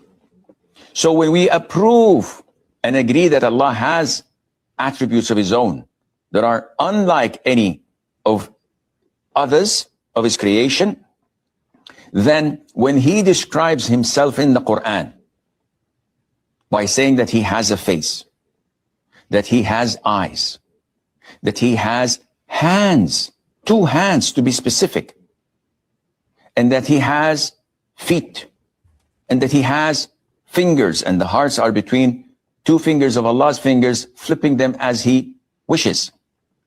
Who are we to say, no. Allah, though he described himself by such attributes, but he doesn't. We are claiming that Allah is telling us a lie? You know, when you open your mouth and yet words come out of your mouth and you don't know what to say, so you just say and use a whole lot of words. But you're trying to make yourself seem smart or intelligent, so you just keep using more words. And it doesn't matter how many words you use, it's still not getting anywhere. This guy just used a whole lot of words. He could have just said yes, but he's trying to be smart, and you can't be Muslim and smart at the same time. But that's just an example for you guys. If you have a question to a Muslim, go to a Muslim live. And again, I tried this Muslims I got dropped on a live yesterday or this morning. I got on a Muslim live and he says, I am a Muslim and I am a Christian, he said. On the Muslim live, he said, I am a Muslim, I am a Christian. And I was like, okay, brilliant. So you're a Muslim and a Christian. And he said, because I follow Jesus. Brilliant. So my question to him was after that, was Muhammad also a Christian? And that's when things turned nasty, because then he dropped me eventually, because again, you can't keep me up there. Can't keep me up there when I ask logical questions, people. You just can't.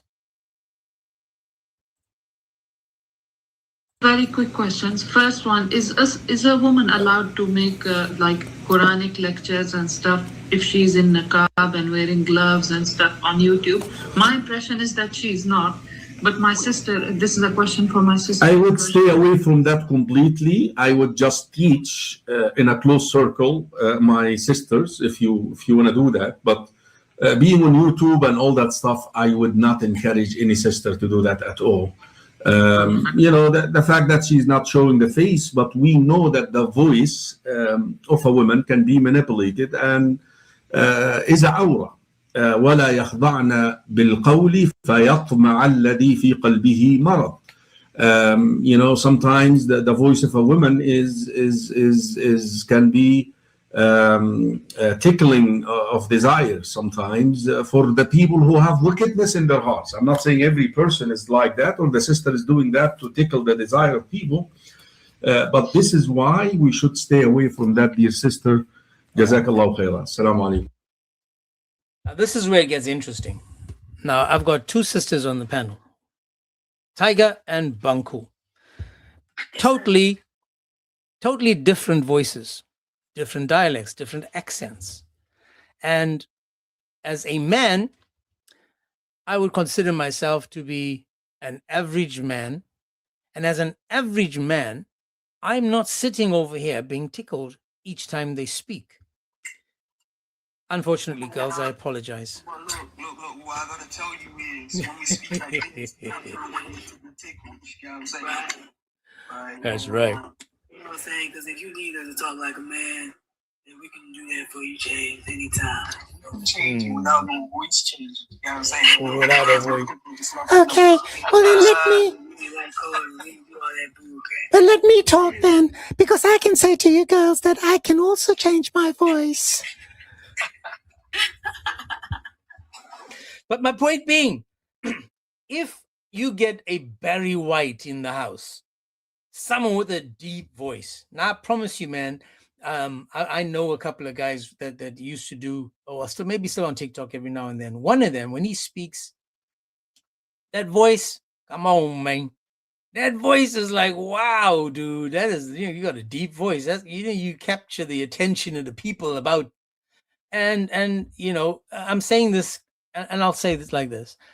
You as a normal person can look upon other people with different dialects, accents and stuff, and you think, well, that's lovely. But to be tickled by it, to go to the point where you have no more concentration left and you just an absolute, you can't hear, you lose your self-control. Come on, man. Come on, man. That's just ridiculous. Now, according to this guy, he's basically, Daniel, get in line, brother. Get in line, Daniel.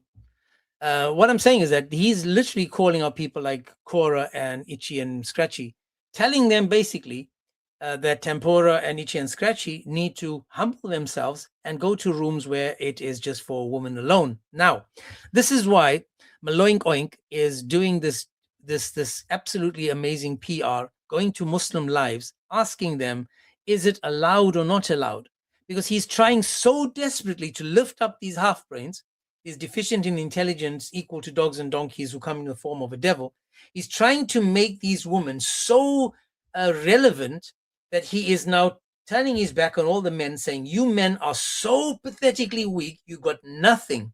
These girls that are less than you, deficient, are better at doing dawah than you are. They're better at debating Christians than you are. Now this guy is going, yeah, nah, especially if they're on YouTube and TikTok and, these, just stay in your lane, someone needs to cook that food, sis. That in the house needs cleaning, sis. You're supposed to be lying in waiting of your man, sis. If he comes to you, you don't want the angels to curse you until the morning.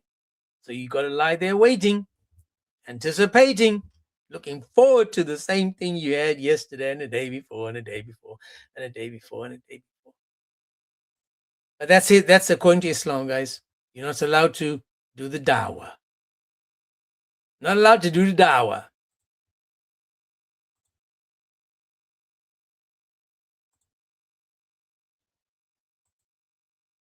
Is that James? That's me. And now I'm not sure, the sound is not available. Sorry about that. Sound not available.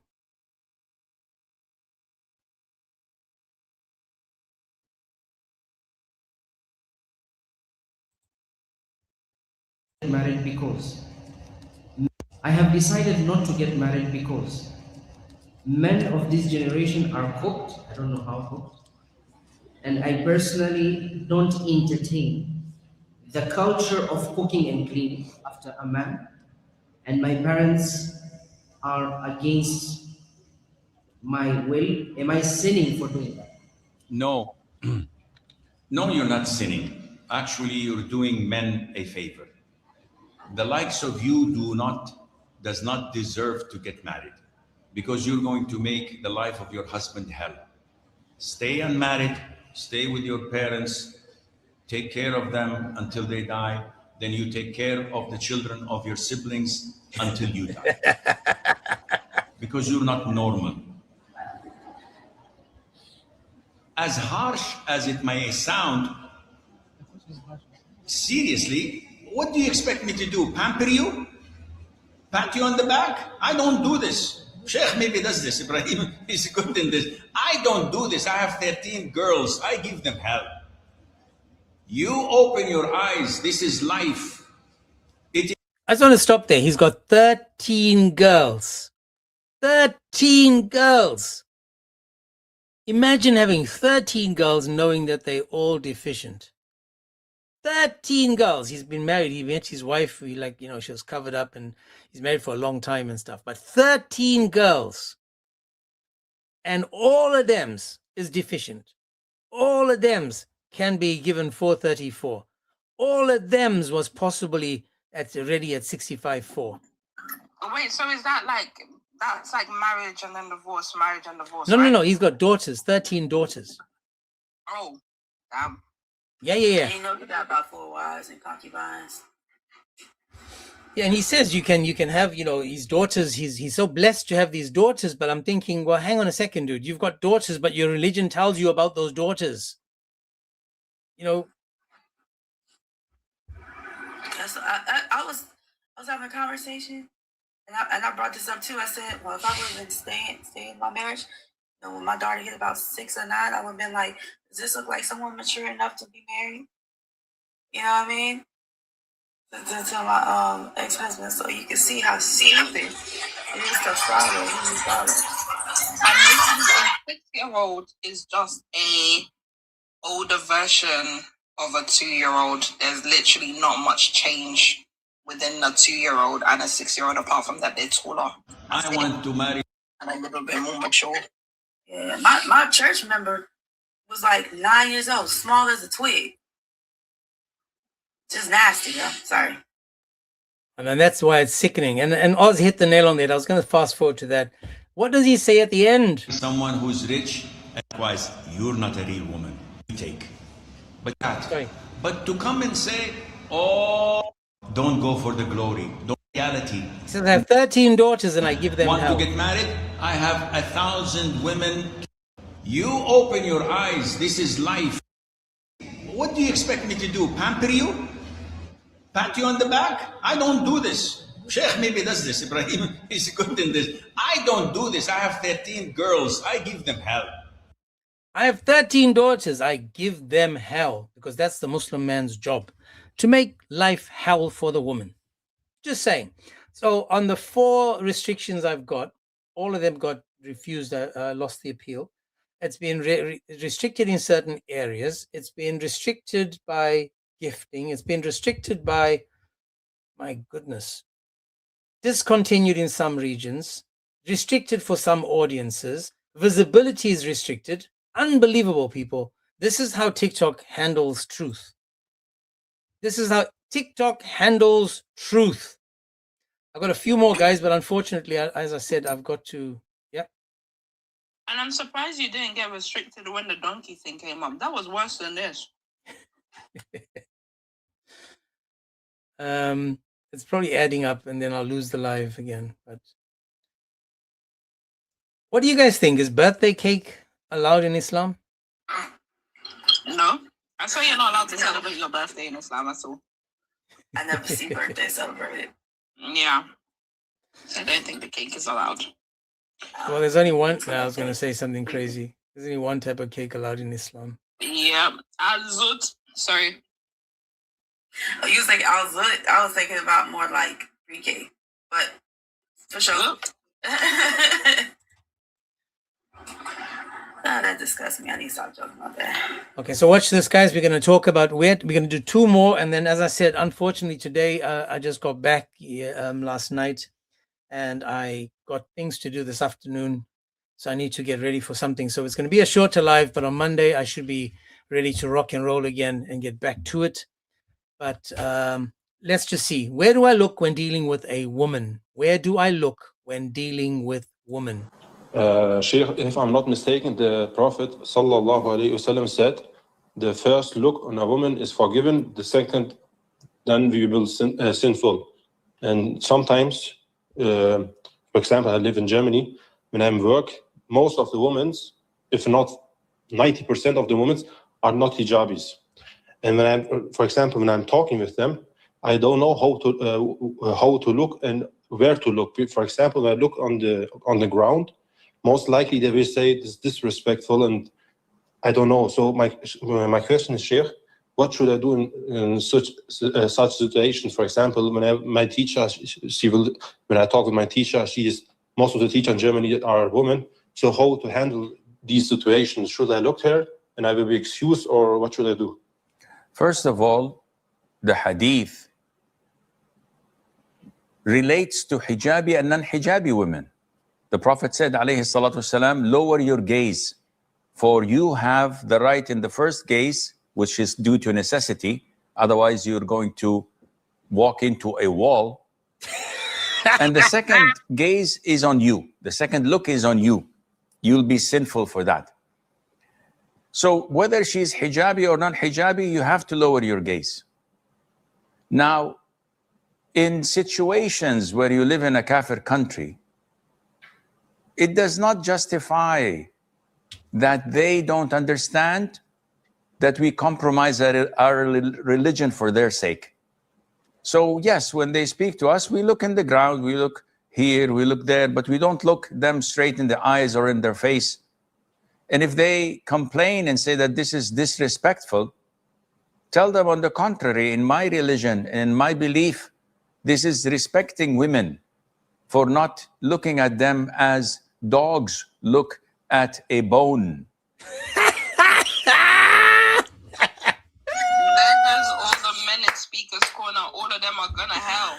They're all going to hell because none of them lower their gaze. Not a single one. Oh my gosh, did you see that? Like a dog looking at a bone. It's nearly done, guys. 20 seconds. So we respect women by lowering our gaze and giving them their respect, rather than those who look them from up till down and taking their measurements and maybe enjoying what they see. They don't respect women. Respect women by lowering our gaze and giving them their respect, rather than those who look at a bone. So my religion and my belief, this is respecting women for not looking at them as dogs look at a bone. Now, notice this. A dog looking at a bone is because a dog has no self-control. It has to be taught to sit, to wait. And then I have a dog. So then you can tell the dog afterwards, you know, eat. And then the dog will go and eat. These people, because they have such bad self-control, such low self-control, these people are literally foaming at the mouth. You've got saliva dripping from their mouths because they're so desperate. They just want to attack the bone. Instead of being, you know, you could have said that you train the dog not to. You teach the dog from a young age, wait until it's given to you. Muslim men, this is not talking about Christian men, because as I said, I can sit with Tiger or with Banku without salivating. You know, you're sitting with someone, you've got the respect for that person, and at some point, if you are interested in the person, then you'll notice that there's a change of behavior and attitude towards that person. But in a general setting, you'll walk in a room, you see a group of 10 women, you greet them. It doesn't mean you're going to be woof woof, and you're going to waggle your little tail and get all excited and try to hump the leg as they're standing there. No, because we've got self-control. But the Muslim doesn't have that type of self-control. So it's like when, as he said, a dog looking at a bone. Man, these people have zero self-control. Zero self-control. This dude actually just called Muslims implicitly. He called them dogs. Yep, he said that. He definitely said that. Now, sorry, go on. No. I'll give a syllogism if we have any Muslims that want to contend with that. Get wrecked. Yeah, let me just go through a couple of more videos, guys, and then, as I said, gots to go. So this one is the ruling on beating one's dog or donkey.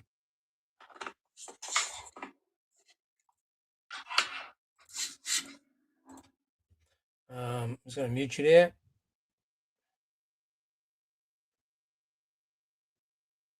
Atib says about the beating of a wife, and he quoted a hadith and the verse of the Quran, etc. Akhi, the general trend is that Allah ordered men to be kind to their wives. So I want to stop it there. Notice this is just the general trend. The general trend. Yes, Banku. No, I just said that the lie detector to tell me that's a lie. Allah says in the Quran, وَعَاشِرُوهُنَّ بِالْمَعْرُوفِ. You have to live with them in what is normal, what is kind, what is well known to people, to be accepted. You have a mother, you have a wife, you have a daughter, you have a sister, and you don't like people to deal with them harshly or in a violent way. So this is the general trend. However, stop right there. However, now I'll give you guys an example. My mom and dad, when I grew up, if anybody, I was a troublemaker, and I used to get into lots of fights. And my mom and dad used to, when I was younger, they used to, defend me with their lives, right? They would go out there and they would always say, if anyone is going to beat my child, it'll be me. You don't beat my child, I will beat my child, So over here, it's like all those people can't be harsh with your wives. Only you can. This is Islam. It's like I'll defend the woman to the death because only I'm allowed to treat her like she is lower than low. what goes behind closed doors is something that only the man and his wife are capable of handling. There should be no outside interference, because whenever there is interference from the families, things go south. Now, this again is an example from Uthman. Remember Uthman? He said to Muhammad, man, these wives are being, belligerent. These wives are being nasty and evil. You need to sort something out. So Muhammad said, okay, you can strike your wife. And then he goes and he strikes his wife. And then someone goes and steps in between them, stopping him. And he says that you shall not stop me because Allah has made this permissible. Allah has made it permissible. Also, the Prophet ﷺ told the companions that a lot of women visited my wives and complained to them of their husbands beating them. On the last time I went live, there was a guy that said that this was a lie, that the women were not beaten. Yet we've got this video. I'm going to try to remember this one. I'll play it for him. How the woman came over and complained about what? About the husbands beating them. And remember, the skin was greener than the clothes she had on. The skin was greener than the clothes she had on. And Aisha said, I've never seen anyone suffer more than the believing woman. He said, look, her skin is greener than her clothes. So this is a confirmation of us understanding and knowing Islam better than the Muslims. By Allah, they are not from among the best of you. Meaning these men who beat their wives are not among the righteous, the pious, those who are God-fearing. And this is a strong warning from the Prophet ﷺ. Now, before we move on again, just notice again, the Quran says in Surah 434, you may strike your wife. And he's saying these are not the good men. Make it make sense, man. Your God said you can. You saying that if you do, then you're not of the good people? Come on, man. God bless everyone. I'm going to go start my live. God bless James. Yeah, when I end the live, guys, please go follow Tiger on our main account. I think she's going to use our main, not this backup. Yeah.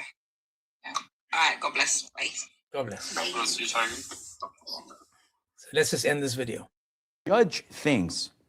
We don't as Muslims refer to the United Nations. We don't refer to the Geneva Convention. The reason he's saying this is because we know that outside of Islam, you're not allowed to strike your wife. He says we don't adhere to those laws. We adhere to Islam, to the Sharia. The Sharia allows us to strike, but it says clearly that over here you don't. And this again is another problem. It's a them problem, not a we problem.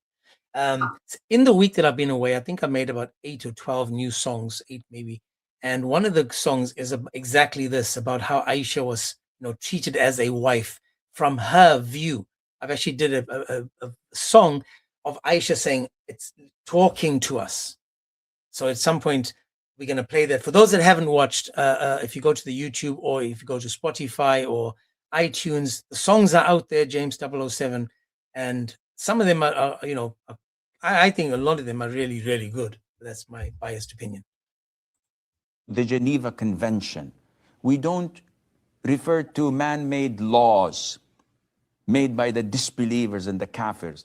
We refer to the Quran and the Sunnah. So if you go to verse 34, chapter 4, I'm giving you the reference. وَاللَّاتِ تَخَافُونَ نُشُوزَهُنْ, those whom you fear their disobedience, their rebellion. What to do with them, the women? Then you should advise them. You should give them counseling. You should remind them of Allah, of how bad this is, how sinful it is, and that they are doing something that Allah does not love. فَعِظُوهُنَّ.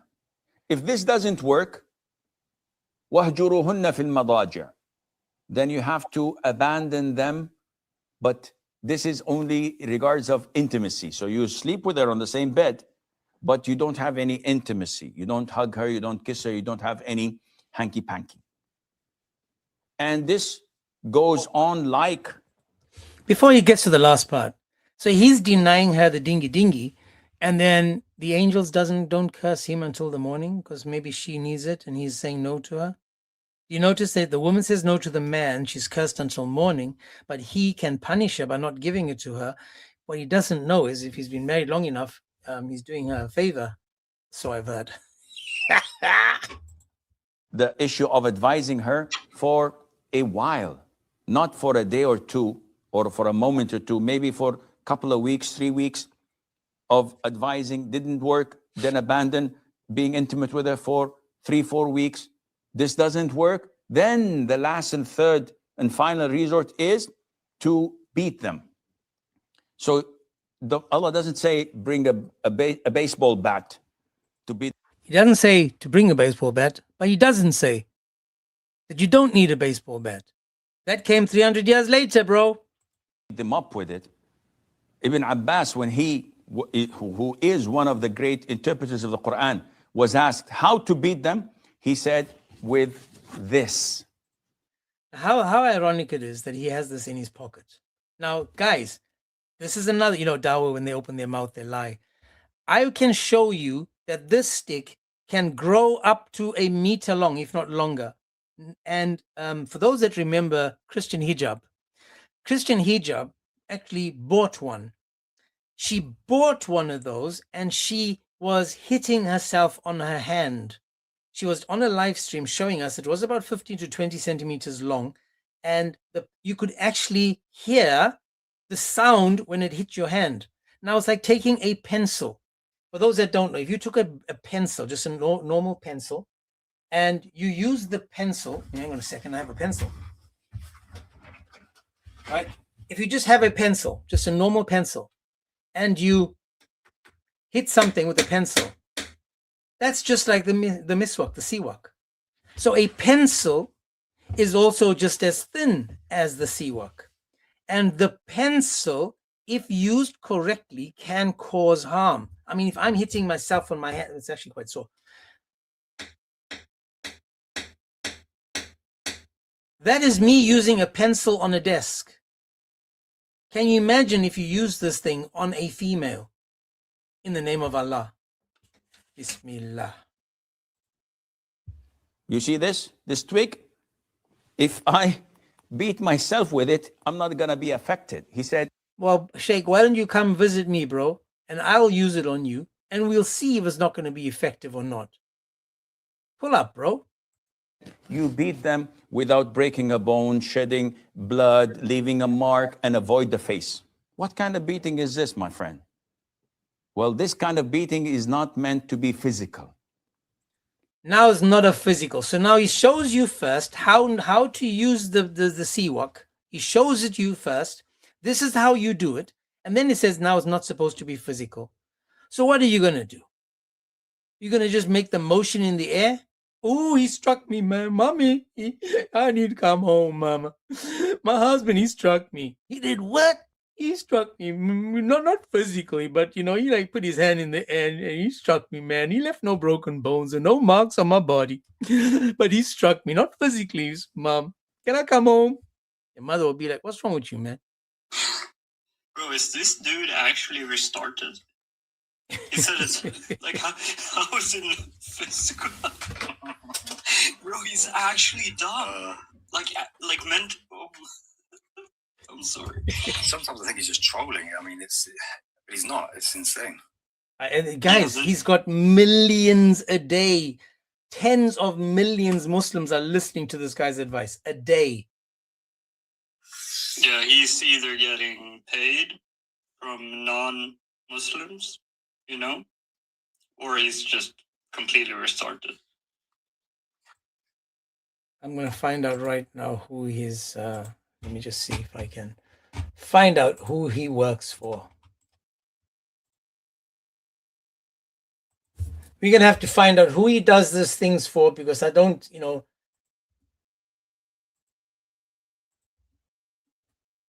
let me see. I low-key feel like he could be trolling and could be employed by various anti-Islamic states that given him. I mean, I wish that was the case, but I don't know.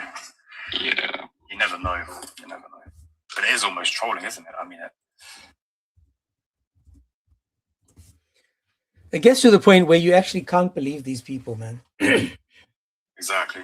It says, Sheikh Al-Blabla Hassim works independently as an Islamic preacher and preacher. He is well known for hosting question and Q&A sessions during podcast interviews and is working in various international Islamic organizations and organizations worldwide. Let me see.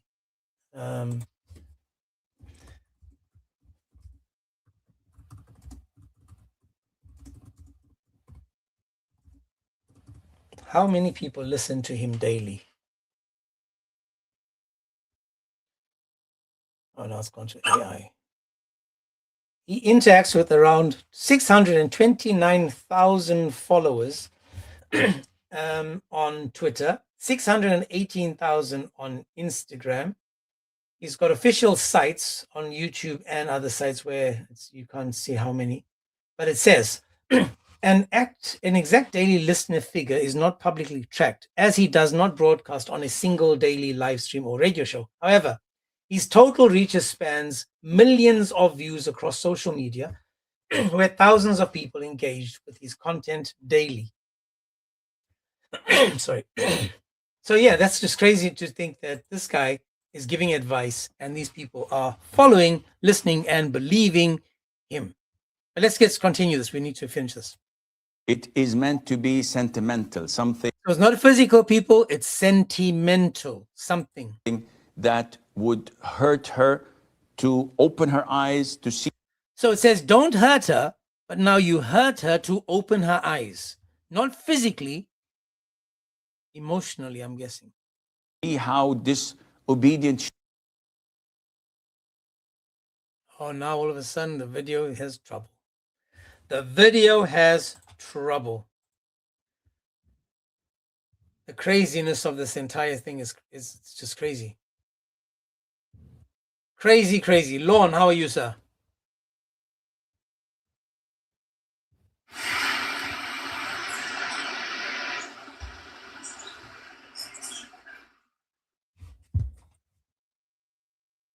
They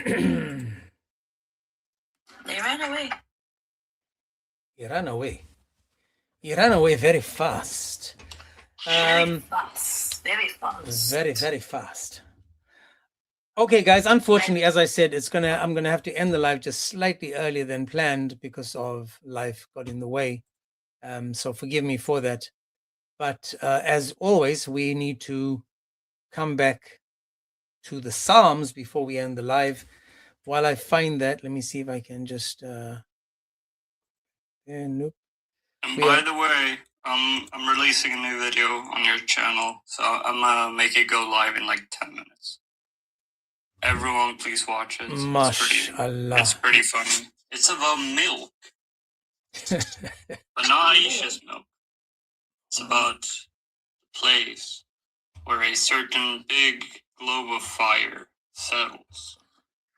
He also kind of accuses us of like promoting tea stuff. Okay, let me just see. I can't find.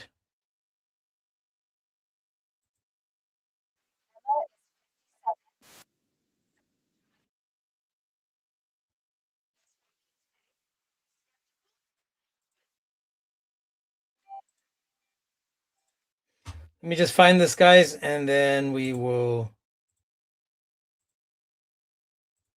I can't find the one that Chris has made. So this is Psalm 141 today, people. 141. In 9 days, in 9 Psalms, we've got 9 more Psalms, and we've done all the Psalms together.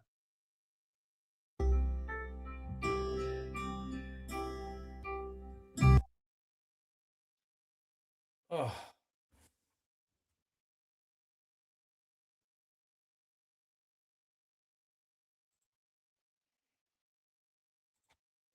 You know what? We'll just go old school, man.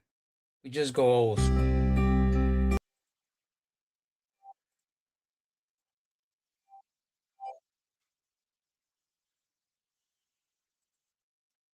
Let's just go old school, people. Let's just go old school. Psalm 141. O Lord, I call upon you. Hasten to me, give ear to my voice when I call to you. Let my prayer be counted as incense before you, and the lifting up of my hands as the evening sacrifice. Set a guard, O Lord, over my mouth. Keep watch over the door of my lips. Do not let my heart incline to any evil, to busy myself with wicked deeds in the company of men who work iniquity. And let me not eat of their delicacies. Let a righteous man strike me. It is a kindness. Let him rebuke me. It is oil for my head. Let my head not refuse it. Yet my prayer is continually against their evil deeds, when their judges are thrown off the cliff. And they shall hear my voice, my words, for they are pleasant. And when one plows and breaks up the earth, so shall our bones be scattered at the mouth of Sheol. But my eyes are towards you, O God, my Lord. In you I seek refuge. Leave me not defenseless. Keep me from the trap that they have laid for me, and from the snares of the evildoers. Let the wicked fall into their own nets, while I pass by safely. Amen. Amen, amen. So for all the Muslims out there and anyone else that's listening, just know that on a day like this is nothing to do with us hating on Islam or hating Muslims. By us exposing this, we are hoping that at some point they're going to open up their eyes, they're going to open their ears, they're going to open their hearts, they're going to know truth. And to know truth is to know Christ, because he says, I am the way, the truth, and the life. He says, none can come to the Father except through me. And this is why when we showing Muslims all of this and we end up, with the Psalms and we're showing them truth, we have to show it with love, because without the love part of it, it's useless. It's going to be just useless. No gifting allowed. It's all been taken away, guys. Amen. Amen. So with that said, I want to just play the last song for today. This is called Jesus Akbar, the Jesu Akbar. This is another for the Muslims, knowing that, you see, you guys say that the Quran can't be translated into other languages. It's a Semitic language, much like Hebrew or Aramaic is. Yet Hebrew and Aramaic are able to be translated into many different languages without a problem. We don't have a problem with that in Christianity. We are able to translate it and understand it in the language that we speak. Then you guys say to us, nope, not in Islam. Islam has to be understood by only that language, which is crazy because you guys are telling us that there is an option. We have to learn Arabic, but we don't. You see, if your God is that limited to one language, then it's not God. So the song I made, I did play it to you guys before. And let me play it again, and we end with this. Yeah. West Coast rhythm. Desert strings in the night. One truth. One king. Yasu Akbar. Step to the flow with the message in my chest. Not here to fight, I'm here to confess. The word became flesh, walked among men, opened blind eyes, then rose again. Not just a prophet, not just a sign. Before Abraham was, he said I am. King with no throne, made out of gold. Still every nation gonna hear what's told. He calmed the sea with the word from his mouth. East to the west, north to the south. Mercy in his hands, fire in his name. Jesus is God, forever the same. Who forgives sins, who raises the dead. Who wears the crown with thorns on his head. Who took the cross and conquered the grave. Only the Lord has power to save. يسوع أكبر يسوع ربي نور جه في قلب الظلام يسوع أكبر يسوع إلهي هو الطريق الحق والحياة يسوع أكبر Jesus is Lord يسوع أكبر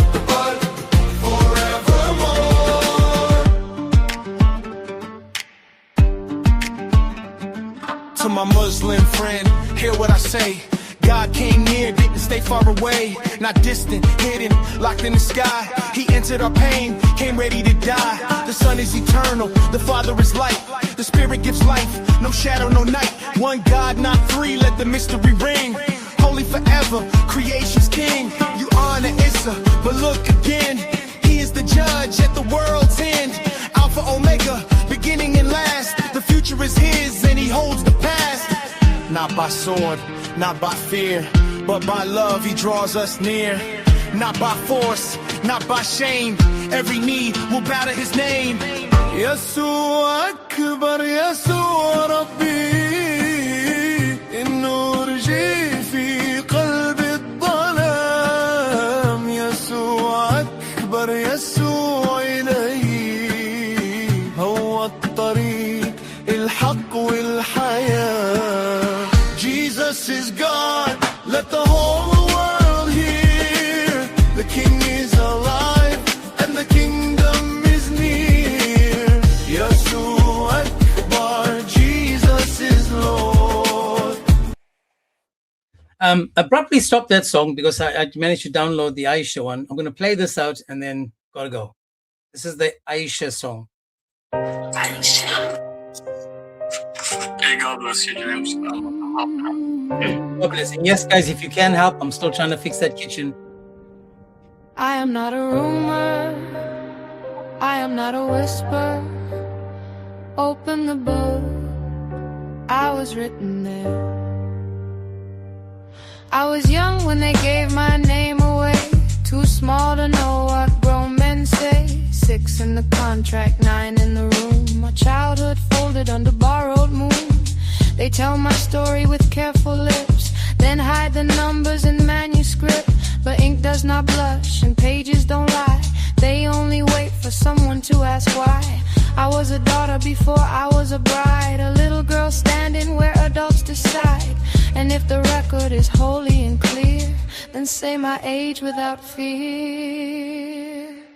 I was written there in the lines you read. Say what they preserve, say what you believe. I was written there, don't turn away. If truth can stand, then let it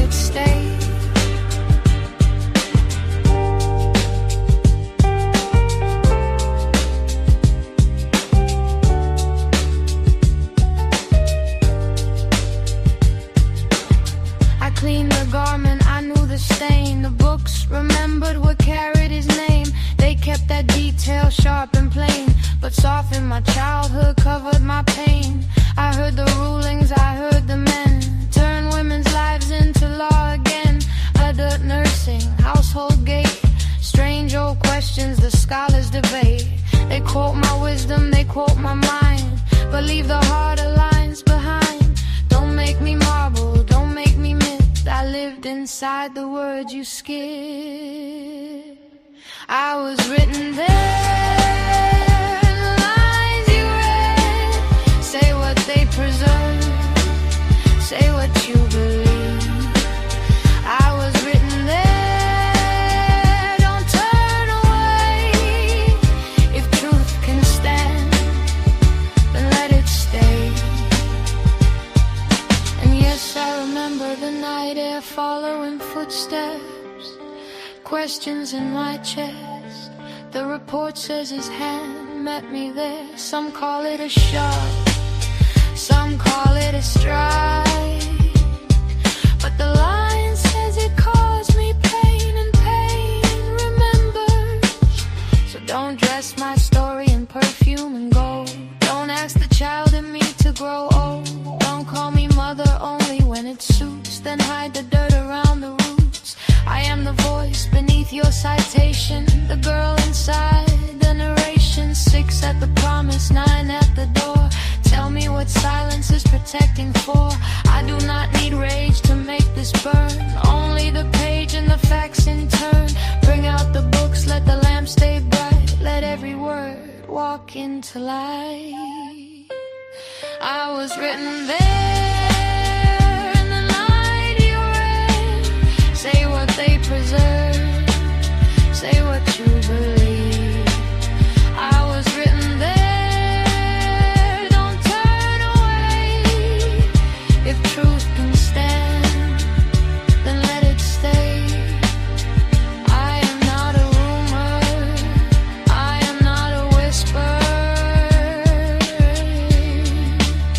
I was written there, read me.